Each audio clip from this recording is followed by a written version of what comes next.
Radio check, 1 2 3 1 2 3. All right, we should be live. Thank you everyone for tuning in and welcome along to the coverage here at round number 17 of the Formula One calendar in Azerbaijan. We are in its capital city of Baku, and a lot of action is up ahead, really. We have got, we've had our 3 practice sessions. The drivers have got used to the circuit, they've got their setups tuned and dialed in, and we should be getting underway shortly for qualifying. Yeah, you can see up there on the screen, we've got 35 minutes away, 35 minutes till we get underway for the qualifying session, and yeah, it's been a fairly eventful weekend so far, to be honest. We've had a fair amount of drivers, just crashing into walls and stuff like that, and grazing the barriers here and there. The Ferraris were looking good momentarily in free practice 2. Well, actually, they topped the times in free practice 2. They were looking momentarily good in free practice 3, and then their pace sort of evaporated with the McLarens looking a little bit stronger. And yeah, we'll see how this goes, really. All right, hello. Stiff and Arthur and RPPK. Nice to see that you're all here, folks. Who is top of FP3? Well, you can see the FP3 standings are currently up there on the screen. We've got Lando Norris top of the times, with Verstappen in second place and Piastri third, Hamilton fourth, and then we've got the Mercs in fifth and sixth. They are quite a ways back, though. If you look at that gap, you can see that the gap between Hamilton and Antonelli is around 0.3 of a second. So yeah, quite a big Mercedes, a little bit off the pace, at least in FP3. But if you do look at the qualifying simulation pace, according to all of the runs that were carried out yesterday in free practice 1 and free practice 2, then McLaren are, well, really not that far ahead, less than 0.1 of a second ahead. Yeah, the McLarens are less than 0.1 of a second ahead of Ferrari and less than 0.1 of a second ahead of Mercedes as well, and Red Bull aren't too far behind. So yeah, we are going to have a very tight qualifying indeed. The Mercedes didn't look so good in FP3. Russell was complaining a little bit about his setup. He was saying that he's not able to push and he's just locking up again and again. So he will probably... the mechanics will have changed the setup in between FP3 and quali, so Russell will have a slightly different setup, which he'll be a little bit more confident in, and maybe he'll be able to get a little bit closer, and we'll see what he can do, really. Yeah. Okay. King of Zero Pole converted win. Yeah, Charles Leclerc, of course, he has got 4 pole positions in a row here in how have I just forgot the name of this? In Baku. Yeah, okay. I don't know how I forgot that. Yeah, he's got 4 pole positions here in Baku and not a single race win, whereas Red Bull, they have got 0 pole positions here, but they've got 4 race wins. It's the exact opposite. The Red Bull team, 2 wins from Sergio Perez, I think 2 from Max Verstappen. Oh no, 1 was from Max Verstappen and 1 was from someone else. It might have been... I can't remember, but regardless, Red Bull do quite well around the race, do quite well in the race here, not so much in quali, and Charles Leclerc, I mean, this man is incredible at qualifying in Baku, and we'll see what he can do. His FP3 performance wasn't that great compared to Hamilton. He just didn't manage to get a full lap together at the end when on a fresh set of softs. It was either traffic or it was his own mistakes that were causing issues. But we've seen mistakes come through in FP1, 2, and 3, and then by the time the drivers do get to quali, they're much more locked in, much more focused, and they're in the right headspace to go qualifying. Whereas in the free practice sessions, they've got a lot more things to worry about with setup changes for the race and picking something that's going to work in qualifying and also in the race, and yeah, they'll be much more focused in quali, and that's when the mistakes tend to go away. Okay. High downforce or low downforce here? Oh, it is going to be low downforce here in Baku. Everyone is running pretty low levels of downforce. Some drivers running slightly more downforce than the rest, but it's all pretty similar. If you look at sort of the speed through the medium speed corners, I haven't got the graph up here, but pretty much all of the teams are very, very similar pace through the medium speed corners, and that is purely dictated by the fact that they are all running very similar sort of downforce packages. You know, if one team was running more downforce than the others, then their medium speed pace would be a lot higher than everyone else. But no, everyone's running very low levels of downforce, similar to what you'd see in Spa, because yeah, this huge, monstrous 2 kilometer long straight is, well, quite critical to your lap time. Okay, so I think what I shall do is I'm going to take you through an onboard lap of the circuit while we are waiting. We're 30 minutes away now from the start of the session. So, onboard lap, here we go. Okie dokes. So, here you come then. Through turns number 19 and 20 onto the main straight. And, yeah, flat out, obviously, down the main straight. You're approaching speeds of 200 miles per hour through the speed trap. That's approximately 320 Ks, and then by the end of the straight you're doing about 340, maybe 345 if you get a nice toe. So that's sort of the speeds that you're approaching at. Use brake at the 100-meter mark, shift down into third gear for the first corner, same thing for the second corner, but you're approaching, of course, a lot lower speed, and you want to get a good exit out of this corner, specifically because there's DRS and a very good overtaking opportunity in towards turn number 3. The flip side of this good overtaking opportunity and the DRS and of everything is that you have very small margin of error, and you also do have a lot of rubber that's sort of just deposited on the side of the circuit that's basically slowing you down if you go offline to make an overtake, because most likely you're going to send it to the inside to get an overtake done. But if you go on the inside line, there's a lot of extra just rubber debris there, and that is actually going to reduce your braking performance, reduce your cornering speeds and stuff like that, which makes it very difficult to judge where is the right point to brake for that corner. You know, we've seen drivers lock up, go on and crash into other drivers' side pods and stuff like that. I think George Russell and Max Verstappen had something very similar happen at turn 3 or maybe turn 4 on the opening lap of the race. And then you continue on through turn number 3 all the way to the wall on the right hand side. Another 90-degree corner of turn number 4. Again, you've got an escape road there. If you do lock up, you can always back out of it. And the other thing is, you know, if you do lock up, you bring out the yellow flag. Well, if you lock up and you go down the escape road, you bring out the yellow flag, and that can ruin the laps of pretty much everyone behind you, depending on how long it takes for you to get out of there. And yeah, it'll be interesting to see, does anyone get caught out? Because I think we are going, you know, one of my predictions for this qualifying session is that we're going to have at least 2 drivers get caught out by this by the yellow flags of someone ahead of them crashing, and that's going to cause, you know, them getting eliminated out in Q1, maybe out in Q2, because simply, yeah, they just can't put a lap in because the yellow flags mean that they have to slow down. Okay. And then you continue on through the castle section. You go through the I Am Stupid corner, and then you pass through the narrowest part on the Formula 1 calendar. From the left-hand wall here to the right-hand wall, it is only 7.6 meters. So theoretically, you can get 2 cars side by side, but most of the time, you don't really want to be doing that. And then you continue on through in towards the next couple of corners, and just a good run really, because you're flat out for turn number 13 and 14. The only big braking zone you've got is turn 15. It's a pretty sharp corner, and the curb also pretty violent. You've got a lot of bumps here on the braking zone as well, so that makes it quite tricky. So you got to make sure that your car isn't going to bottom out and well, yeah, if it hits the bumps, the rear wheels lose contact with the ground, and you lock the rears, and then you're into the barriers or you're down the escape road. Verstappen was having those issues. They, of course, quickly rectified those, but it does pose problems once you are, you know, on the limit of grip.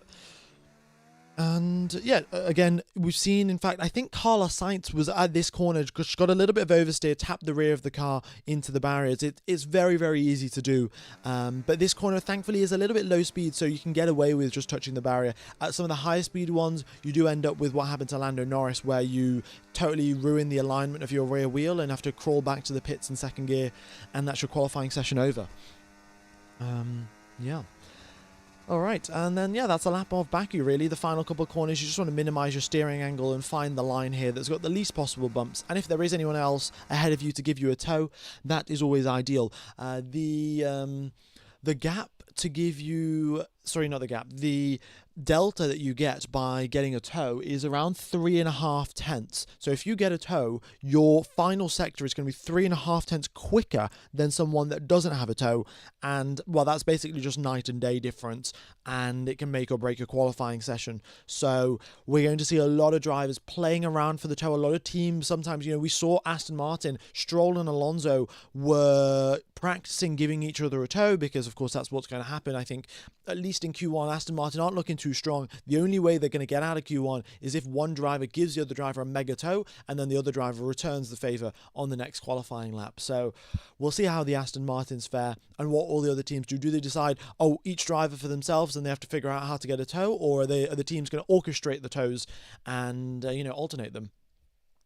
Maybe McLaren, in the sort of act of being super fair to both of the drivers, what they might do is say, oh yeah, Oscar, on the first run you have to give Lando Norris a tow, on the second run Lando Norris has to give you a tow. Will that happen? Will it not? I'm not sure. Maybe they'll just say, oh no, we're not giving you either of a tow. If you want a tow, you can sort it out yourselves. Yeah, it'll be interesting. See what Zach Brown has to say on that one. Ismay, great to see you back streaming after last weekend's happening. Missed your commentary the entire weekend. Well, thank you very much for tuning back in, folks. Yeah, I do apologise for the issues that we had, the technical issues last weekend out in Monza. We did have, my ISP sort of notified me saying that, the Wi-Fi issues, we noticed that the Wi-Fi is bad in your region and we're going to send someone out to fix it. But it took them about 4 or 5 days to actually get it sorted. So not ideal to say the least, but here we are, and hopefully you have a good stream this weekend. Also, folks, if you could hit the like button and subscribe, that would be very much appreciated. Hopefully, you can make our way towards 1,500 likes before the Q1 session gets underway. And also, if we could hit 195k subs before we before the qualifying session starts as well, that'd be great. I think the target for today was 196, and then we could very potentially hit 200 if we have. I think if we have a record-breaking stream, we could hit 200k tomorrow, but most likely it'll happen at Singapore. Either way, pretty cool. Okay, what else have we got? Yeah. Oh, let's have a look. By the end of the FP3 session, Bortoletto had closed the gap up to Nico Hülkenberg a little bit. It was now 0.6 of a second, but surprisingly still, Bortoletto quite a ways off the back of Nico Hülkenberg. I've just got I've got quite a few graphs here to show you folks. So let me pull the graphs up. And yeah, so this was the qualifying simulation graph that you've already seen. But the other thing to look at here is the teammate head-to-head battles. So you can see here that Fernando Alonso is destroying Lance Stroll, as to be expected. Same thing for George Russell there. Same thing for Max Verstappen. Charles Leclerc beating Lewis Hamilton on most occasions. And yeah, that's that. And then let's look into some more of these graphs. You can see here in Aston Martin, every single time Alonso has out-qualified Stroll. And yeah, I mean, I'm not really surprised, to say the least, for that one. But the team that I do want to talk about is, where is it? Sauber, or whatever you want to call them, Kick Sauber. Either way, you can see here at the start of the season, the blue bars are Nico Hülkenberg. Hülkenberg at the start of the season was noticeably quicker than Gabriel Bortoletto in the first, I'd say, 4 races, excluding Australia, of course.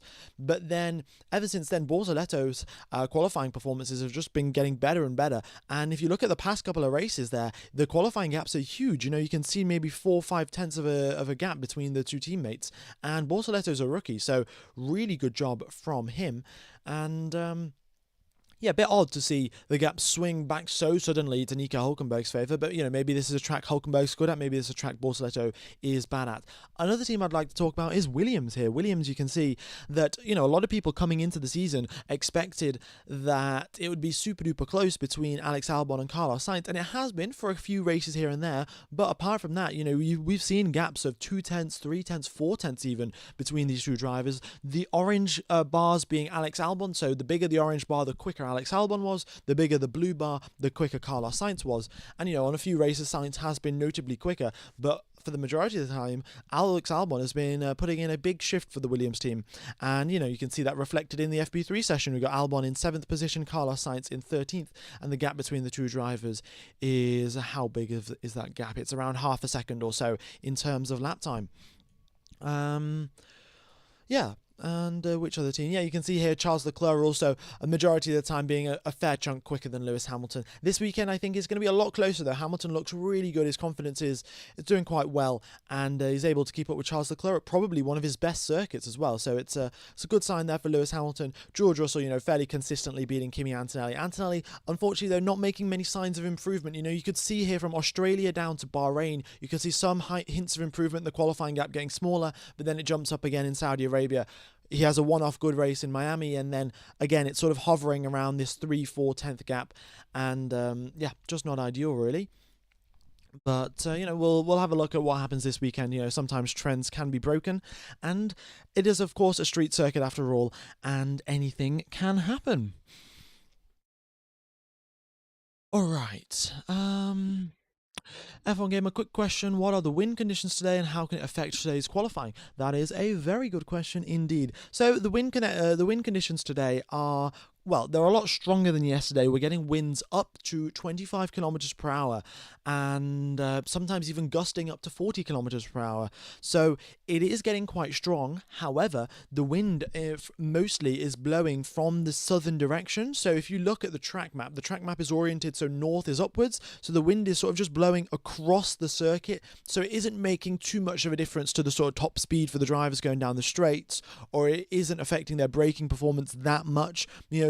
A little bit into turn 4 they get a headwind, and going through the castle section they get a little bit of a tailwind, but realistically the castle section is so built up and so tight that the tailwind isn't really making that big of an impact, because the wind just cannot physically get through that space. So yeah, it's not having the biggest impact as of right now. Let's say if the direction was to change and it was to start blowing down the start-finish straight like this, then you could see the speeds drastically change. We could even see some top speed records here being hit by the drivers. So yeah, but as of right now, not too much of an impact from the wind. The other thing is track temperature staying very, very low as well. You can see here 28.4 degrees Celsius at the end of FP3, and I suspect it'll be around about this temperature for the qualifying session as well, because yeah, it's just very cloudy out in Baku, and since it's cloudy, the sun isn't warming up the circuit, and the circuit's not getting hot, so we're not getting too much tyre wear. So we will also be seeing the soft tyres being used here. There are a bit of concerns this weekend that the soft C6 tyres would overheat too much in Azerbaijan, but Pirelli have got lucky with the weather this weekend, and it's not too hot, and because it's not too hot, they can safely get away with just using the C6 tyres for quali, and they're not going to overheat and sort of just, well, stop working halfway through the lap. Oh, Carlos Sainz 55, I have in Baku, let's go. Oh, well, that's pretty cool, actually. Which corner are you sat at? Actually, yeah, which corner would be the best place to sit here in Baku? I'm sure turn number 1, the amount of dive bombs that we're going to see, would be a very nice place to sit at. Where else? Yeah, I think turn 1 would be a great spot. Turn 3 as well. Also somewhere in the castle section would be pretty cool. The I am stupid corner. Who knows?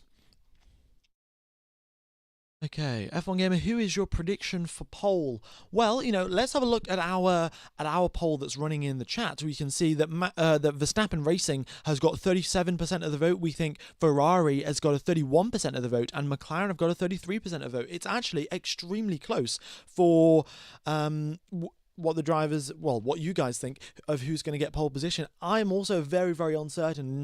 It's anyone's game. If Verstappen puts together another magic lap like he's done on a few occasions this season, then it could be his pole position. If Charles Leclerc can repeat his brilliant Baku performances from the past couple of years, then he's going to be on pole position. If Hamilton hooks together a mega lap out of nowhere after having a terrible season so far, then he'll be on pole position. Or it could just be the McLarens, they get a toe off each other by listening to the papaya rules, and they set a blistering lap time and break the lap record. So it's really up in the air, and if I had to give a prediction, I'm gonna go with Charles Leclerc, mainly just because he has a fantastic track record around this circuit. So Yeah, my bet's on Charles Leclerc. He's done it in the past, even when the Ferrari car was not the quickest car by any stretch of the imagination in Baku, he still managed to stick it on pole position. He did it in 2021, where it was clearly Hamilton or Verstappen's day to get pole position, but Charles Leclerc got it. And I think, this weekend might be one of those weekends where, it could be the McLaren's, it could be Verstappen's day, but Charles Leclerc's going to snatch it. Yeah. But I don't really know. I would still don't really have any idea. Okay, where do I watch it? What you can do, folks, is you can get Surfshark VPN using the link in the description. You join an Austrian VPN server after you get Surfshark. Surfshark's a thing that costs $2 a month, and then the ORF, you just Google ORF F1 and you can watch it for free. Yeah. So that's how you can watch Formula One for, well, it's not free, it's $2 a month, but in the end of the day, it's a lot cheaper than all of the other solutions to watch Formula One, shall we say. All right, it's going to be Colapinto or Stroll on pole. Yeah, Stroll down in 20th, unfortunately, at the end of FP3. He didn't put together the best lap on a set of soft tyres and then went out on mediums to experiment to see if they would work. And yeah, clearly he's down in 20th position. The medium tyres do not work. Colapinto doing all right, actually. He was quite quick through the speed traps on numerous occasions, but that's because he got a tow. And the Alpine is just not really quick overall. So we'll see how it goes for him and if he's able to make it out of Q1, but it's going to be tough. I think if I'm talking about Q1 eliminations, I'm going to go with the two Alpines, Stroll, and then, I don't know. Yeah, the two Alpines and Stroll, I think those three cars are definitely going to get eliminated out of Q1. I think Alonso will just scrape it through into Q2 and then probably qualify in 15th. But yeah, I'm not too confident about the Astons. Maybe Tsunoda, Tsunoda, in fact, quite consistently for the entire FP3 session was 1.4 seconds off the pace compared to Max. Every single lap, if it was a lap on fresh tyres, 1.4 seconds back. If it was a lap on old tyres, 1.4 seconds back. So who knows what will happen? I'm going to end this poll here, but we've got 37% of you think that Verstappen's going to get pole, and then we've got a fairly even split between McLarens and Ferraris.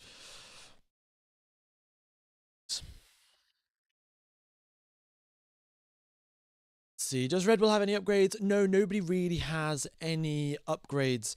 Yeah, not because we're reaching towards the end of the season and we've got new regulations next year, so not a lot of more upgrades. Can you cast to a TV if you use the VPN? Yeah, you can do anything that you normally do on your computer or anything like that. The one thing that you do have to watch out for is the commentary is in German, so you of course, if you don't understand German, you mute the commentary. You can listen to me commentate, but you can still watch the cars go around. All right. F1 game of the skies are cloudy, but I guess no rain. Yeah, the risk of rain today is around 5%, very, very low chance of rain. However, folks, tomorrow the risk of rain is 35%. Yeah, it's 35% and it's rising. That's the big one because normally, if you've got a 50% chance of rain at the start of the week and then it drops down to 40 and then it drops down to 30 and then 20, we're probably not going to get any rain. But if the risk of rain is going up and up and up, that's always a good sign. So, even if the qualifying session today, well, the qualifying session is going to be very tight, but then we're going to have 5-6 drivers battling out for the race win in a wet Baku street circuit. I mean, that's going to be absolute cinema if I ever heard of anything like that. So let's see. All right. I shall pop up the data for qualifying. In fact, let me just get rid of the FP3 data and then the quali data will be on your screens shortly. Here we go. All right, we've got the qualifying data. Fantastic. You can see here track temperature has dropped even further. 26 degrees Celsius is the track temperature. And yeah, it's good news for all the soft tyres and it's good news for Pirelli because otherwise they were going to look like yeah, they weren't going to look like the smartest people in the world bringing the C6s to Azerbaijan because they would have overheated very, very quickly, especially the rear tyres around here. They take a very big beating. Yeah, brilliant.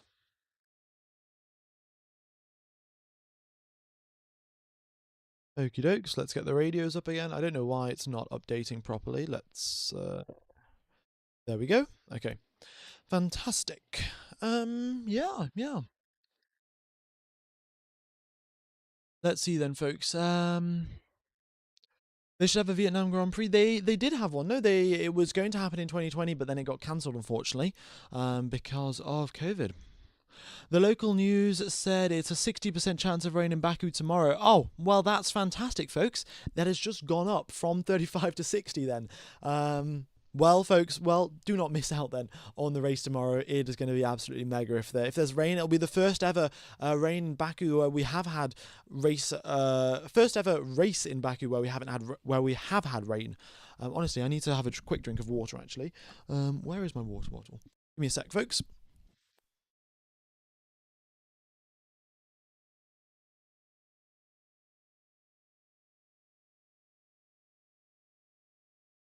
Okay. Yeah. So let's get underway then. 9 minutes now till we get underway for qualifying. We'll have the normal 18 minutes, then 15 minutes, and 12 minutes.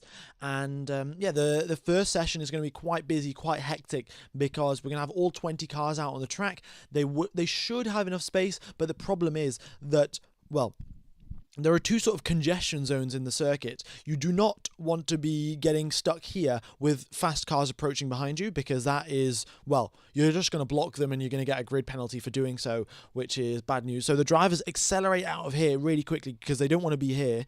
So either that creates a traffic jam here because they're waiting, they're waiting, oh, there's no fast cars behind me, quickly, I'll just drive through, or they have a big old queue here at turn number 16, between 13, 14, 15. This is a very tough corner, very narrow corner.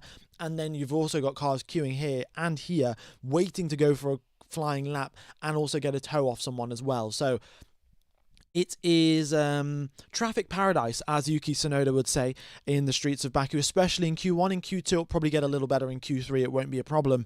But Q1, we are going to have traffic paradise. Yeah.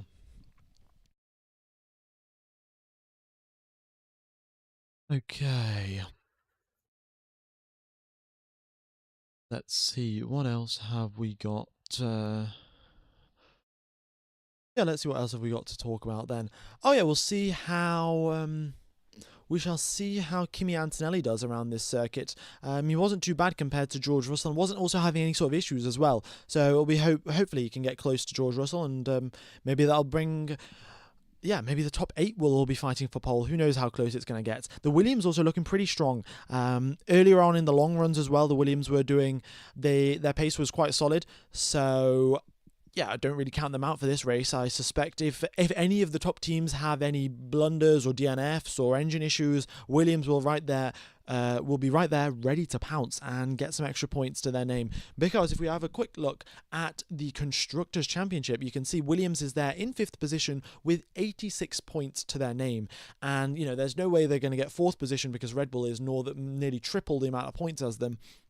But Aston Martin is only 20 points behind, and RB is, around about that margin as well. So they have got to work extremely hard right till the end of the season. They aren't bringing any upgrade packages. Williams, a long time ago, switched totally to focusing to 2026, and they were one of the first teams to do so, actually, to switch all focus to 2026. So they are running on a very sort of they've got a lot less upgrade packages this season compared to everyone else, and they have to get every little bit of performance that they can extract out of this current car to hold on to this 5th place. Because if RB jumps from 7th place up into 5th position in the Constructors' Championship, that's an extra 15 million euros of prize money.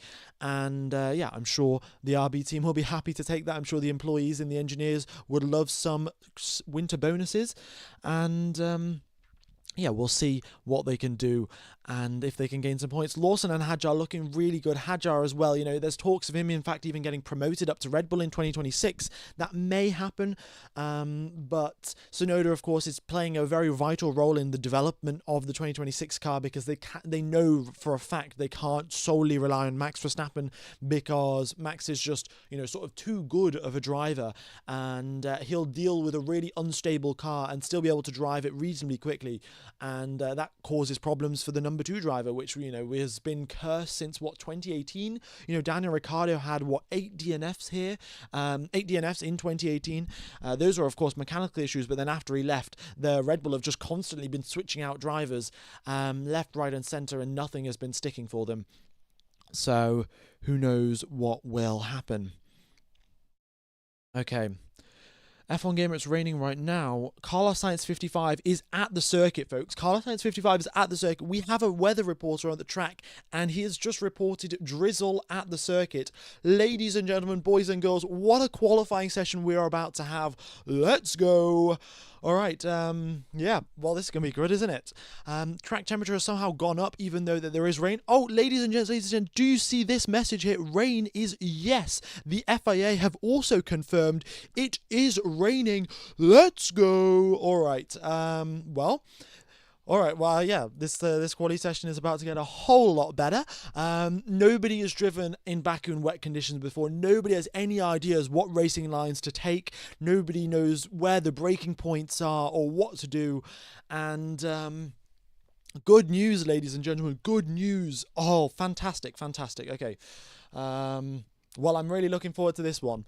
Oh, it looks like drivers are already queuing up. How long's left on the clock? There's 4 minutes. Oh no, Behrman has just said that's a long time to queue. It will be difficult on the tyres. Oh, this is the thing. If the rain is starting to fall, they want to get out on the track ASAP. They want to go first out onto the track, because that is genuinely going to be make or break for them getting into Q2. Because if the rain starts to arrive, your lap times are going to get slower and slower and slower. So you want to go out right at the start. Do you go out on the inters? Do you go out on the slicks? I would hazard a guess you start out on the slicks, and then yes, if the rain does get more intense later on, then yeah, you'll go on the inters, but at that point there'll be no point, because you will you'll just be too slow in the intermediate tires. You can see the drivers now queuing up. Oh, they're all forming up in a queue. All right, this is going to be fantastic. Folks, be sure to hit the like button, be sure to subscribe, really goes a long way to helping out the channel, and hopefully we can make our way towards 195k likes in the 195k subs in the 3 minutes remaining. We've got 52 subscribers, 52 people left to subscribe, and then we hit 195k, which will be fantastic. Number 95 especially, because it's Lightning McQueen. Okay. Oh, folks, oh no, it's just gone away. It's just said rain is no. It was rain yes about 2 minutes ago, and now it's just said rain no. Oh no. Well, at least rain is in the air. If we all do a rain dance, then it seems like we may get some rain arriving. Anyway, everyone's trying to get out ASAP because they do not want to get caught out by this rain. And we'll see what happens. If the rain does arrive, then I'll be the first one to let you know. Well, actually, I'm sure Carlos Sainz in the chat will be the first one to let us know, because he is at the circuit himself. Okay. Must be the rain, folks. Must be the rain. Okay. All the drivers you can see here, they've all switched off their cars. There's still 2 minutes left on the clock, but they're still queued up. Their soft tires are going to be getting super duper cold. And at a circuit where tire temperature is going to be a big problem, because, the main thing around this circuit is you are going to have a bunch of tire temperature built up through the middle sector, and then you lose all of it again. So let's say you start out the pit lane and you're sat there for 4 minutes. Your tires are just getting colder and colder and colder. And then you go out onto the racetrack. You're just driving around on cold tires. You can't build up much temperature. You go to start a flying lap, and let's say you're at 80 degrees Celsius or 90 degrees Celsius or whatever. You lose so much temperature going down the straight that you will have to do 2 warm-up laps. So let's see what they do. I mean, these drivers are very good at warming up their tyres. They're so good at weaving, and the amount of burnouts that they do on their rear tyres as well, and the control that they have on the burnouts is also pretty cool. They've got 1,000 horsepower on tap, but they manage their burnouts perfectly. So it shouldn't be too big of a problem, but track temperature is still fairly low for Baku standards. Okay. Here we go then, folks. Here we go. 1 minute left on the clock, and the drivers will be shortly emerging out onto the racetrack. Oh, again, slight drizzle at turn 1. Okay, so the rain is going to be on and off. I don't think we're going to get to sort of intermediate levels of rain, but, it's still going to mix things up. Still going to make it a little bit harder. We still probably will get some more lockups, some more mistakes, and who knows? it looks like the rain dance has worked then, folks. It looks like the rain dance has worked. All right. The wind has also picked up. The wind is now blowing from the east direction, which means, folks, the drivers are going to have a huge headwind down the start-finish straight, which means that the slipstream is going to be so much more powerful because essentially, you've got to imagine here, you've got wind blowing directly at you, and then also if you tuck into someone else's slipstream, that 15 kilometers per hour of headwind basically disappears and you get a whole much more top speed. So normally, in FP3, I said the gap between a tow and a no tow lap is about 3.5 tenths. Now with this extra wind speed coming along, that might even jump up to 4.5 tenths. Yeah, let's see what happens. Okay. It's hardly feelable. Yeah, I mean, even if it isn't, even if we can't feel it ourselves, there still are going to be little drops of water here and there on the track, and that's, reduced tire temperature a little bit. It's also going to make the cars ever so slightly less slippy, more slippy, sorry, and they're going to slide around a little bit more. These drivers are able to tell differences in tiny little upgrade packages. Like, they can tell if the angle of the front wing is 10 degrees or 11 degrees by just driving the car. I'm sure they'll be able to detect a little bit of water, especially on the painted white lines. The painted white lines are slippery when wet, as we all know, and as Hamilton especially knows after crashing in Zandvoort due to slipping on a white line. It will have to be, all the drivers will have to be super duper careful. But the qualifying session is underway. Let me get rid of this countdown timer, and we have the drivers making their way out onto the circuit, folks. Brilliant to see. The skies are getting darker and darker. All right, well, maybe we will get some rain after all. Who knows? But the drivers are out on the track, and that's the main thing. Alex Albon front of the queue, then Hülkenberg, then Bortoleto, then Behrman. And again, folks, I would like to point out that the drivers at the front of the queue, they aren't running the risk of if there's a yellow flag ahead of them, their lap's going to be ruined. The thing is, if Albon causes a yellow flag, then Hülkenberg, Bortoleto, both of their laps are ruined. Then they abort their laps. They're driving slowly. That can cause traffic for Behrman and Ocon and Colapinto. So it's a big old knock-on effect, and we'll just have to see how it goes. Here we go then, ladies and gentlemen. Alex Albon starts his flying lap, sends his Williams through the streets of Baku at blistering speeds. And let's see what the Thai driver can do. Down the start-finish straight, here he comes in towards turn number 1. Is he super smooth on the brakes? Yes, he is. No, not a sign of a lock-up whatsoever. Norris and Tsunoda out on medium tyres. That is an interesting choice, to say the least. I'm not sure exactly why they'd be doing that one, but Alex Albon continues nicely and goes through the DRS zone, and no one giving him a tow as he heads towards turn number 3. Charles Leclerc does get out of the way nicely, and yeah, all the drivers now on maximum alert because they, don't want to be getting a grid penalty for blocking anyone. Okie dokes. So we continue on then. Everyone out onto the circuit apart from Oscar Piastri. I don't know why Piastri isn't out on the track. He had issues with his car in FP1, and he had to sit out the session for 20 minutes. Oh no, he's making his way out onto the circuit now. Right, good to see. Quickest first sector taken away by Nico Hülkenberg, actually, and Behrman actually goes quicker than Hülkenberg. The track is improving as well. This is not a purpose-built racetrack. The racing line is always evolving. It's always getting quicker and quicker as we get more and more drivers driving around.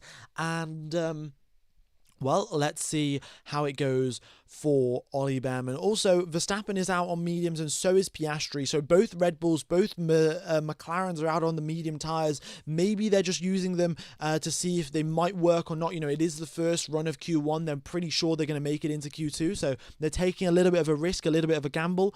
Who knows if it pays off? Maybe it'll be the quicker tyre. We are yet to see.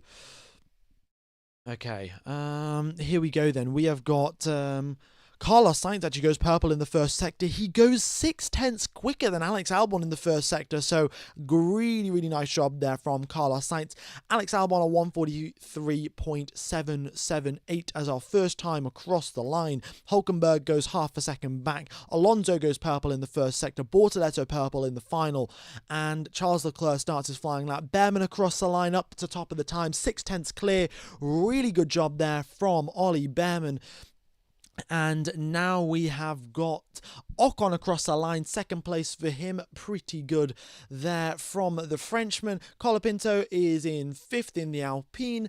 Not too shabby from him. And Bortoletto has suddenly found the pace that he was lacking in FP3, and he's ahead of Nico Hulkenberg again, which is good to see for the rookie. Sainz across the line, half a second clear of Behrman, 1 full second clear of his teammate, and the lap times are the 1:42.6. Charles Leclerc, however, goes purple in the first sector by a huge margin, 4/10 clear. Oh, we've got a yellow. We've got a double yellow and track's clear. Okay. Hopefully nobody's lap got held up by that, but there was a double yellow momentarily at the start of the lap. Liam Lawson across the line up into first position, and he goes 2/10 clear of Carlos Sainz. Here comes Fernando Alonso. At the time, he had a purple first sector and a still very good lap overall, half a second back from Lawson. Stroll is getting a mega tow as he, look at that, Stroll has just gone purple through the final sector after he got a tow from Oscar Piastri, but still, he got a huge tow, and he was 3/10 up in the final sector, but he is still 3/10 down on Fernando Alonso's time. I mean, Stroll has got a lot of improvement left to go. Charles Leclerc, you can see here at the bottom of the screen, purple sector 1, purple sector 2. He's got no tow ahead of him. It is pure Ferrari horsepower. The prancing horse is sprinting away. The DRS flap is open. He comes across the checkered flag, and what's it going to be? Half a second clear, a 1:41.9 from Charles Leclerc. Lewis Hamilton is 7/10 back. That is not what we want to see. Hamilton was doing so well in the free practice sessions. Qualifying has arrived, and Charles Leclerc is 3/4 of a second clear. Lando Norris, second place for him. Yuki Tsunoda is in 6th. Russell across the line in 5th position. Verstappen on the medium tyres that do not have anywhere near the amount of grip as the softs, goes purple in the middle sector, quicker than Charles Leclerc by a few milliseconds. We've got another yellow flag out on the circuit. That is Albon at turn number 1. He has stopped at the side of the track. What has gone wrong there for Albon? It's a double yellow, and is that going to be problems for him? Behrman going, so anyone starting a lap now, that is their lap ruined, and red flag is out. Looks like Alexander Albon has crashed the Williams. Charles Leclerc's top of the times, Max Verstappen second, Lando Norris third, and Alex Albon has damaged his front left suspension. How has he damaged his front left suspension? Did he clip? Oh, he must have clipped the inside wall at turn number 1. I'll get a replay up shortly, but I'll show you what I think has happened for Alexander Albon. Where is it now? Yeah, we're just getting the replay coming through. He's coming down the start-finish straight. What's it going to be for Alex Albon? In towards terminal number 1, braking at the 100-meter mark, and yes, he clips the inside apex of the wall. All right, so I'll just show you what I mean by that. Going into here, yeah, Alex Albon just a little bit further to the left, hits the Qatar Airways barrier, and is out of the session, folks. That is it for Alex Albon. The red flag is out. The timer has been paused. I'd like to point that out, folks. So timer has been paused, and we'll see how it plays out for him. All right.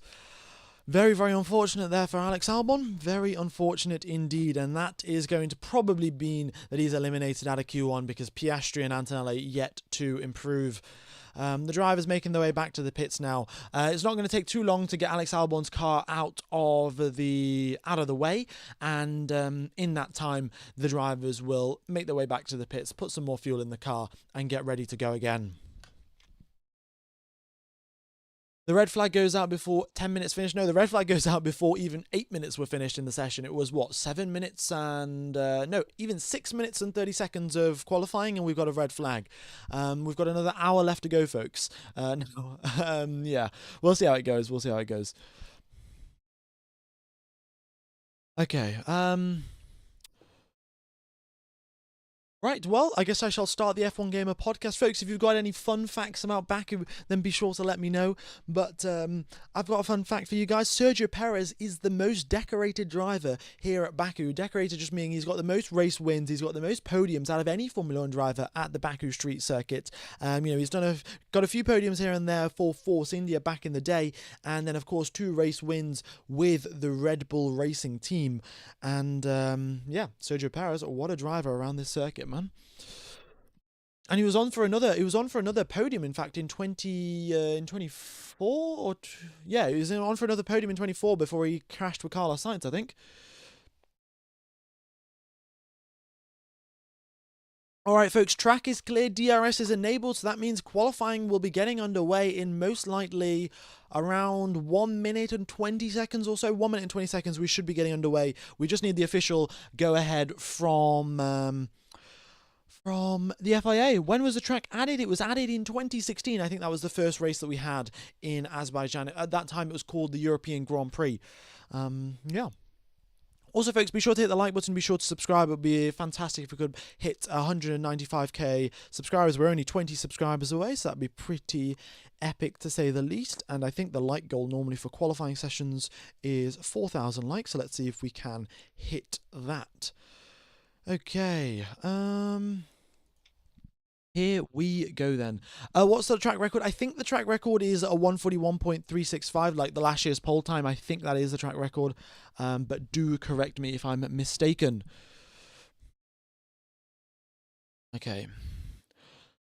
Sorry if I'm late to joining. What's the yellow flag been? Alex Albon crashed the car at turn number 1. I'll just bring up the onboard.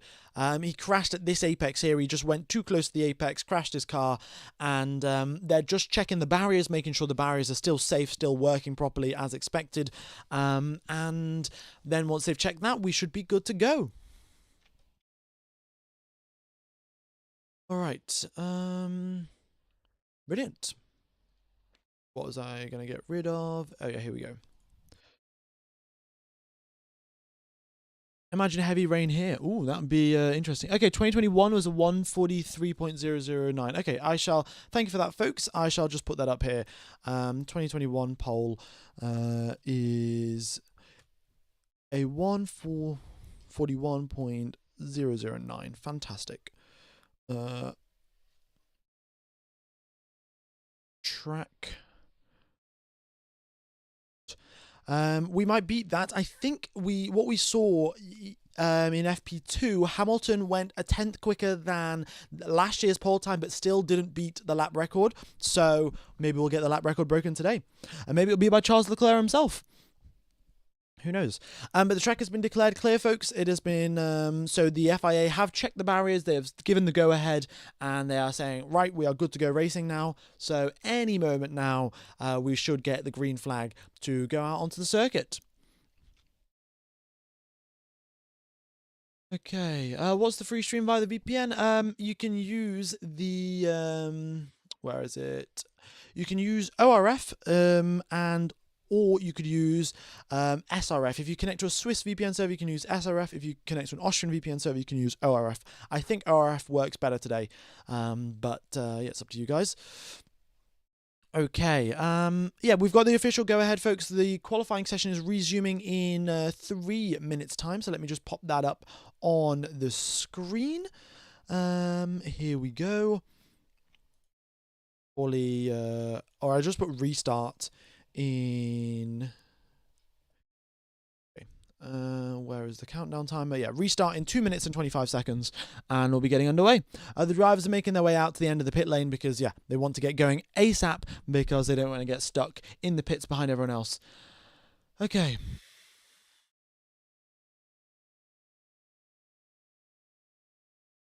Congrats on 195k. Oh yeah, we did hit 195k. That is fantastic, folks. Very much do appreciate everyone tuning in.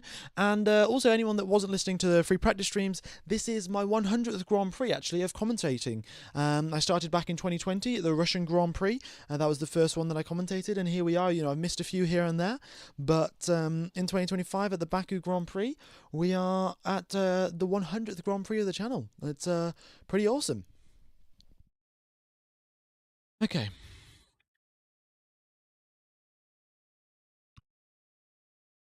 What happened at turn number 4? I don't know. They've just disabled DRS again. Folks, I wouldn't worry about it too much. They said the session's going to restart, so they're probably just clearing up a little bit of debris or something like that. And there you go. The track's clear, and the DRS zone is working again.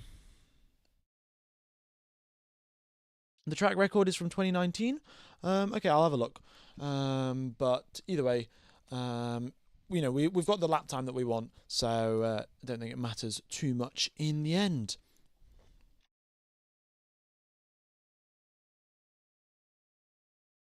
Oh no, the lap record is actually a 140.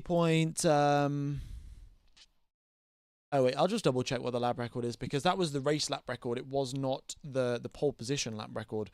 Who knows? Because Valtteri Bottas actually went quicker. Oh yeah, Valtteri Bottas did go quicker. So the actual lap record, I shall issue a correction here. Where's this thing? We've got the actual lap record was 2019 in the hands of Valtteri Bottas, and it was a 140 point, what is that? A 495. 495. Okie dokes, folks. Session is resuming in 10 seconds. We're going to get a green light at the end of the pit lane. Yeah, that's the pole position record that we've got.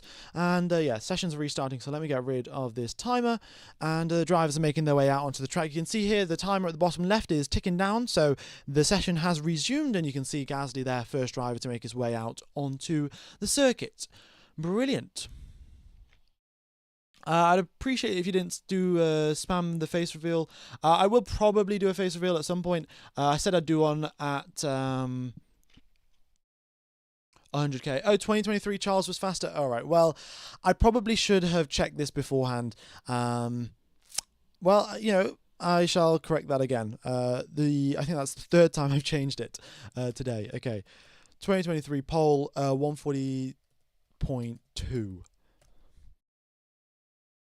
140.2 from Charles Leclerc. Fantastic. Okay, drivers making their way out onto the circuit now, and we are getting, are they going to be fresh sets of softs? Gasly is out on a fresh set, Alonso's out on medium tyres. Interesting. So is Stroll. They tried out the medium tyres in FP3 and they weren't quicker, so I don't know why they're using the medium tyres now, but they are weaving around as much as they can to build up tyre temperature, because, yeah, it's harder to build up the tyres, the tyre temps on the mediums. Okay. What is Oscar doing in 19th position? Oscar was the last one to come out of the pits, and the red flag had been called by the time Oscar had started his flying lap. So that's why he's down in 19th. A little bit unfortunate, but should be okay. Oh yeah, we're still getting a mix though. Some drivers coming out on fresh mediums, some drivers coming out on fresh softs. We'll see which one works out. Yeah. Seems a little bit odd, really. I would like to remind you, the medium tyres this year are the soft tyres from last year.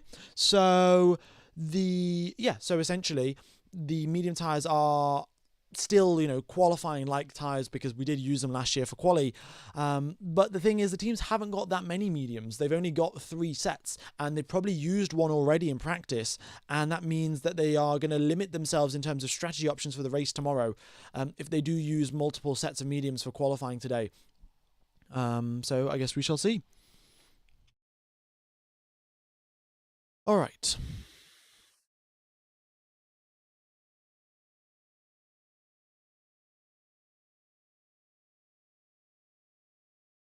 Kimi in trouble for a yellow flag infringement. I think he got noted for that. I don't know if he got cleared of it. It's been noted, yeah, he hasn't been cleared, so they might investigate him. He might end up with a penalty, but we'll see what happens there. Or Kimi Antonelli just driving too quickly through yellow flags. Not ideal, but what can you do? All right, some more flying laps then. So most drivers are on out laps here, but you can see Antonelli's on a push lap here on a fresh set of medium tyres. Piastri is on an out lap, and Leclerc's also pushing, but he's pushing on a used set of soft tyres. Hamilton is also out on a used set of softs. Currently, the drop zone is Bortoleto. Drop zone. Yeah, Bortoleto, Colapinto, Hulkenberg, Piastri, and Antonelli. I'm sure Antonelli and Piastri are going to be making their way out of there. I would expect the Sauber stretch to be a little bit further up because they are a bit of a rocket ship in a straight line. But who knows what their pace is going to be like today. Folks, I will be doing a face reveal at 200k. You know, maybe it'll be during the live stream. I hit 200k, maybe the weekend after. Yeah. 200k. So if you want to see the face reveal, then be sure to subscribe. And you know, if for magic reason we hit 200k today, I haven't got a webcam ready to actually do a face reveal, so it will happen in due time, folks.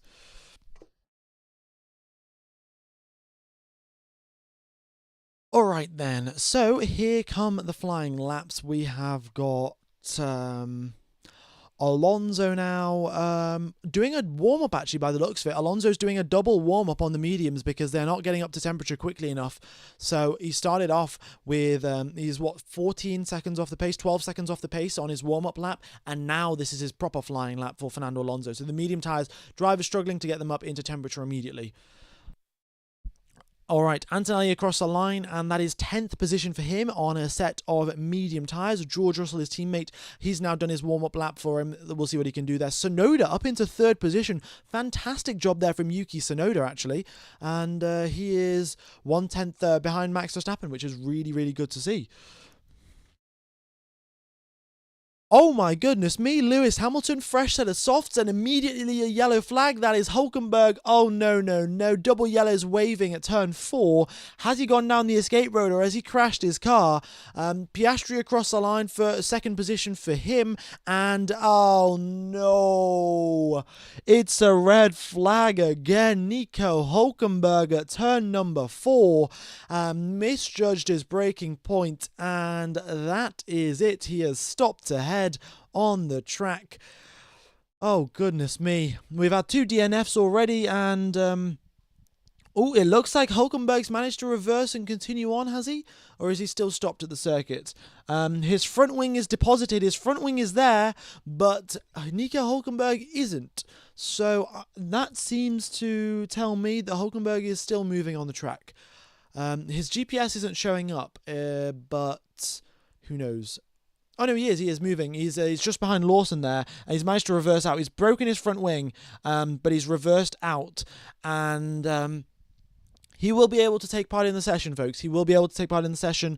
The stewards now, oh sorry, not the stewards, the marshals are going to go and clear up all of the, they're going to go clear up all of the front wing, essentially, and they're going to take it off to the side of the circuit. They're going to check the barriers again as standard procedure, and then Hulkenberg's going to drive back to the pits with get a new front wing and hopefully go and set a lap in good enough to get out of Q1. Okay, that is red flag number 2, folks. Red flag number 2. Actually, what are your predictions, folks? How many red flags are we going to get in this qualifying session today? Is it going to be 2? Is it going to be 4? We've still got rookies driving here. You know, they may have driven here in Formula 2, but the Formula 1 cars are an order of magnitude quicker than the Formula 2 cars. So, are we going to see a rookie crash? I guess we'll find out.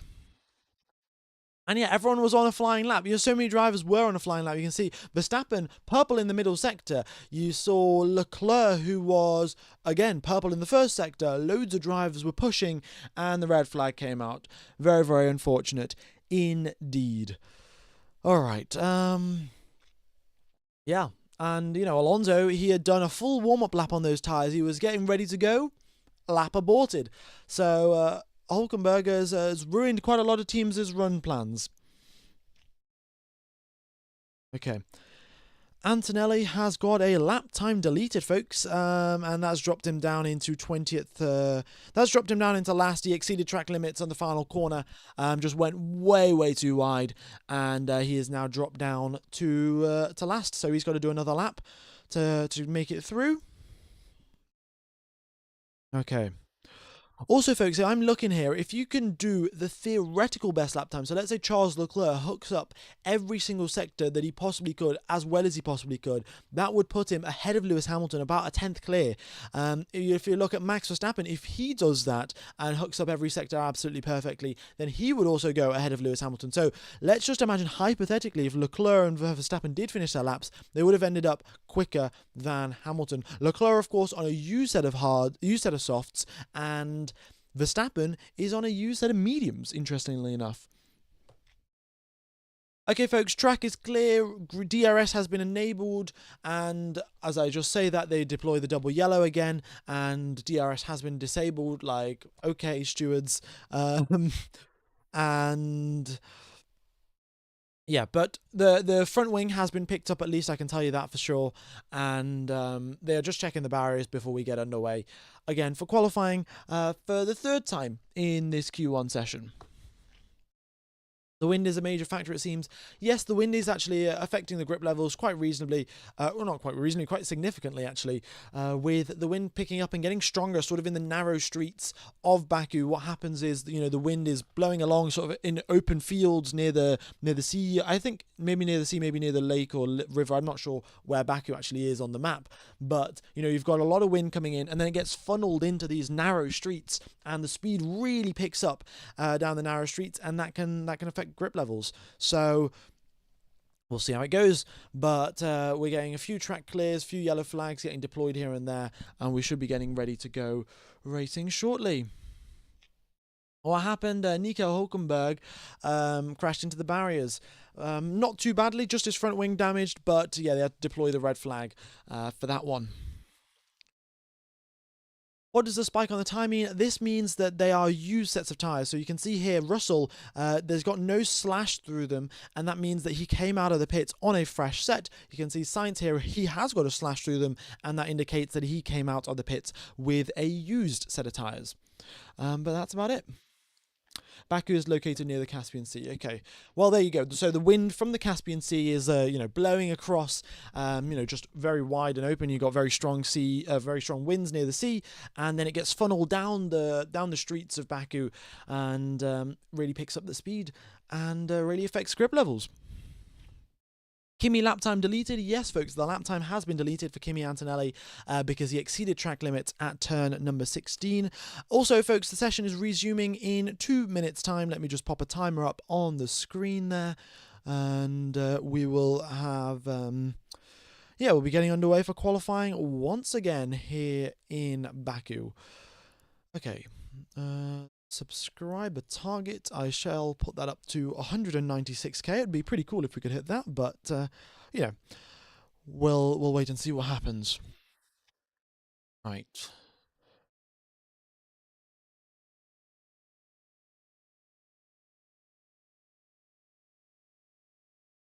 Okie dokes then. So we have got, yeah, all the drivers just queuing up now with a minute and 40 seconds left on the clock. They all want to get out. They all want to go first. That's the thing. Look at here. Antonelli has just said that was 40 kilometers per hour. 40 kilometers per hour. Oh my goodness me. Get a nice clean lap in and you'll be sweet. That's sort of the aim, really. You do not want to be messing around here because one bad lap, you know, the wind could catch you out. Someone else in front of you crashing could catch you out. And that's it. You're eliminated out of Q1. So... let's see, that's the sort of issue here, because you can go right at the end and you will have better track conditions, you will have a higher chance of getting a slipstream off someone, but then you run the risk of a yellow flag, a red flag ahead of you catching you out, and that's your session over, that's your qualifying lap deleted, and game over for you. So it's a balancing act. A lot of teams opting to go right at the front of the queue. They do not want to risk anything like that happening again, especially with only 6 minutes left on the clock. That is only enough time for one run around here in Baku. You could probably sneak in an out lap, a warm-up lap, and then a flying lap, but that's it. You're not going to get any more done than that. Okay. Yeah, session resuming in 40 seconds then, folks. Brilliant. Ferrari on softs. Yeah, I mean, we're still getting a reasonable mix here. It's still yet to be seen, are the medium tyres actually quicker than the soft tyres, or are the medium tyres just close enough that it's fine? But yeah, some teams still using the medium tyres here because maybe they just don't have enough sets of softs or want to save them for later on. Who caused a red flag? It was Nico Hulkenberg. The first one was caused by Alex Albon, clipping the barrier on the inside of turn number 1. And oh, I could probably show you on the onboard where Hulkenberg crashed. Actually, that might be a little bit nice to visualize. But yeah, he's just coming in towards turn number 4 here. So. And yeah, it's just about here. He misjudges his braking point and goes straight into that hashtag Azerbaijan Grand Prix barrier. And that's where he left his front wing. He reversed out, made his way back to the pits. But that is all in the past now. The session has restarted and Carlos Sainz is front of the queue. Okie dokes, 6 minutes remain on the clock. That is one flying lap remaining for all drivers now. Albon is getting eliminated, so is Nico Hulkenberg. So only 3 real slots now. You've just not got to be the bottom 3. And if you're not the bottom 3, you should be able to make it out of Q1. Here we go, folks.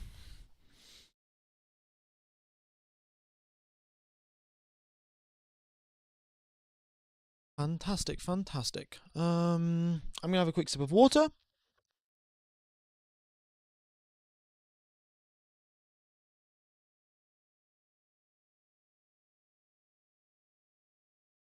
What does the blue mean? The blue means the driver's coming in or out of the pits. So you can see here, Hamilton drove into the pit lane and his final 2 sectors are blue because he was driving in the pit lane, and the same thing here for Lawson and Sainz. The first couple bits, they were in the pit lane. I think reasonably self-explanatory after that. Also, let's have a quick look at these top speeds here, folks. The top speeds that we are seeing, the quickest that we've seen, the slowest is Isaac Hadjar, 316. The quickest, Colapinto, 322. 323, sorry. And that is at the speed trap. That is that white dot there, just under Antonelli on the screen, or just under where Leclerc's about to go through. That white dot is where the speed is being measured, and the quickest that we've seen there is Franco Colapinto. But then at the finish line itself as well, there's also a speed camera. It just doesn't give you a ticket for driving too quickly. And through there, Liam Lawson is actually the fastest, going at 344 kilometers per hour. That is a huge toe that he got off the driver ahead of him, and really gained him a bunch of lap time. And that is why he is top of the times there in the final third sector. You can see just incredible speed. And the same thing for Lance Stroll, 344 kilometers per hour for him when he got a toe off, I think it was Piastri at the start of Q1. And that is what that's what got him second fastest in the third sector. You can see here on the map, the third sector itself is pretty much just let's see. Yeah, the third sector is just turn number 16, and then you're flat out for the entirety of the rest of it. So your toe really, really does matter, and it has a huge impact on your top speed, or your final sector time, really. And we'll see how it goes. Okay. Ferrari just used one set of tyres in Q1. Yeah, it looks like they're coming out on the same used set of tyres. Sonoda's out on the softs. Lando Norris now coming out on the softs as well. Looks like they don't want to risk it on the medium tyres. We've still got a reasonable amount of drivers still out on the medium, so Verstappen's out on used medium, so's Piastri. Interesting to say the least, but Piastri is up in second position, and he's not too concerned really. He's making it through into Q2 regardless. All right, we're getting the first couple of flying laps coming through. That was Sainz, who's at the start of the queue now. He's just making his way down the start-finish straight. Hamilton behind him is getting a nice toe off him to start his flying lap. But Carlos Sainz punching a hole in the air for the driver that replaced him at Ferrari. I'm sure he's not too pleased about that one.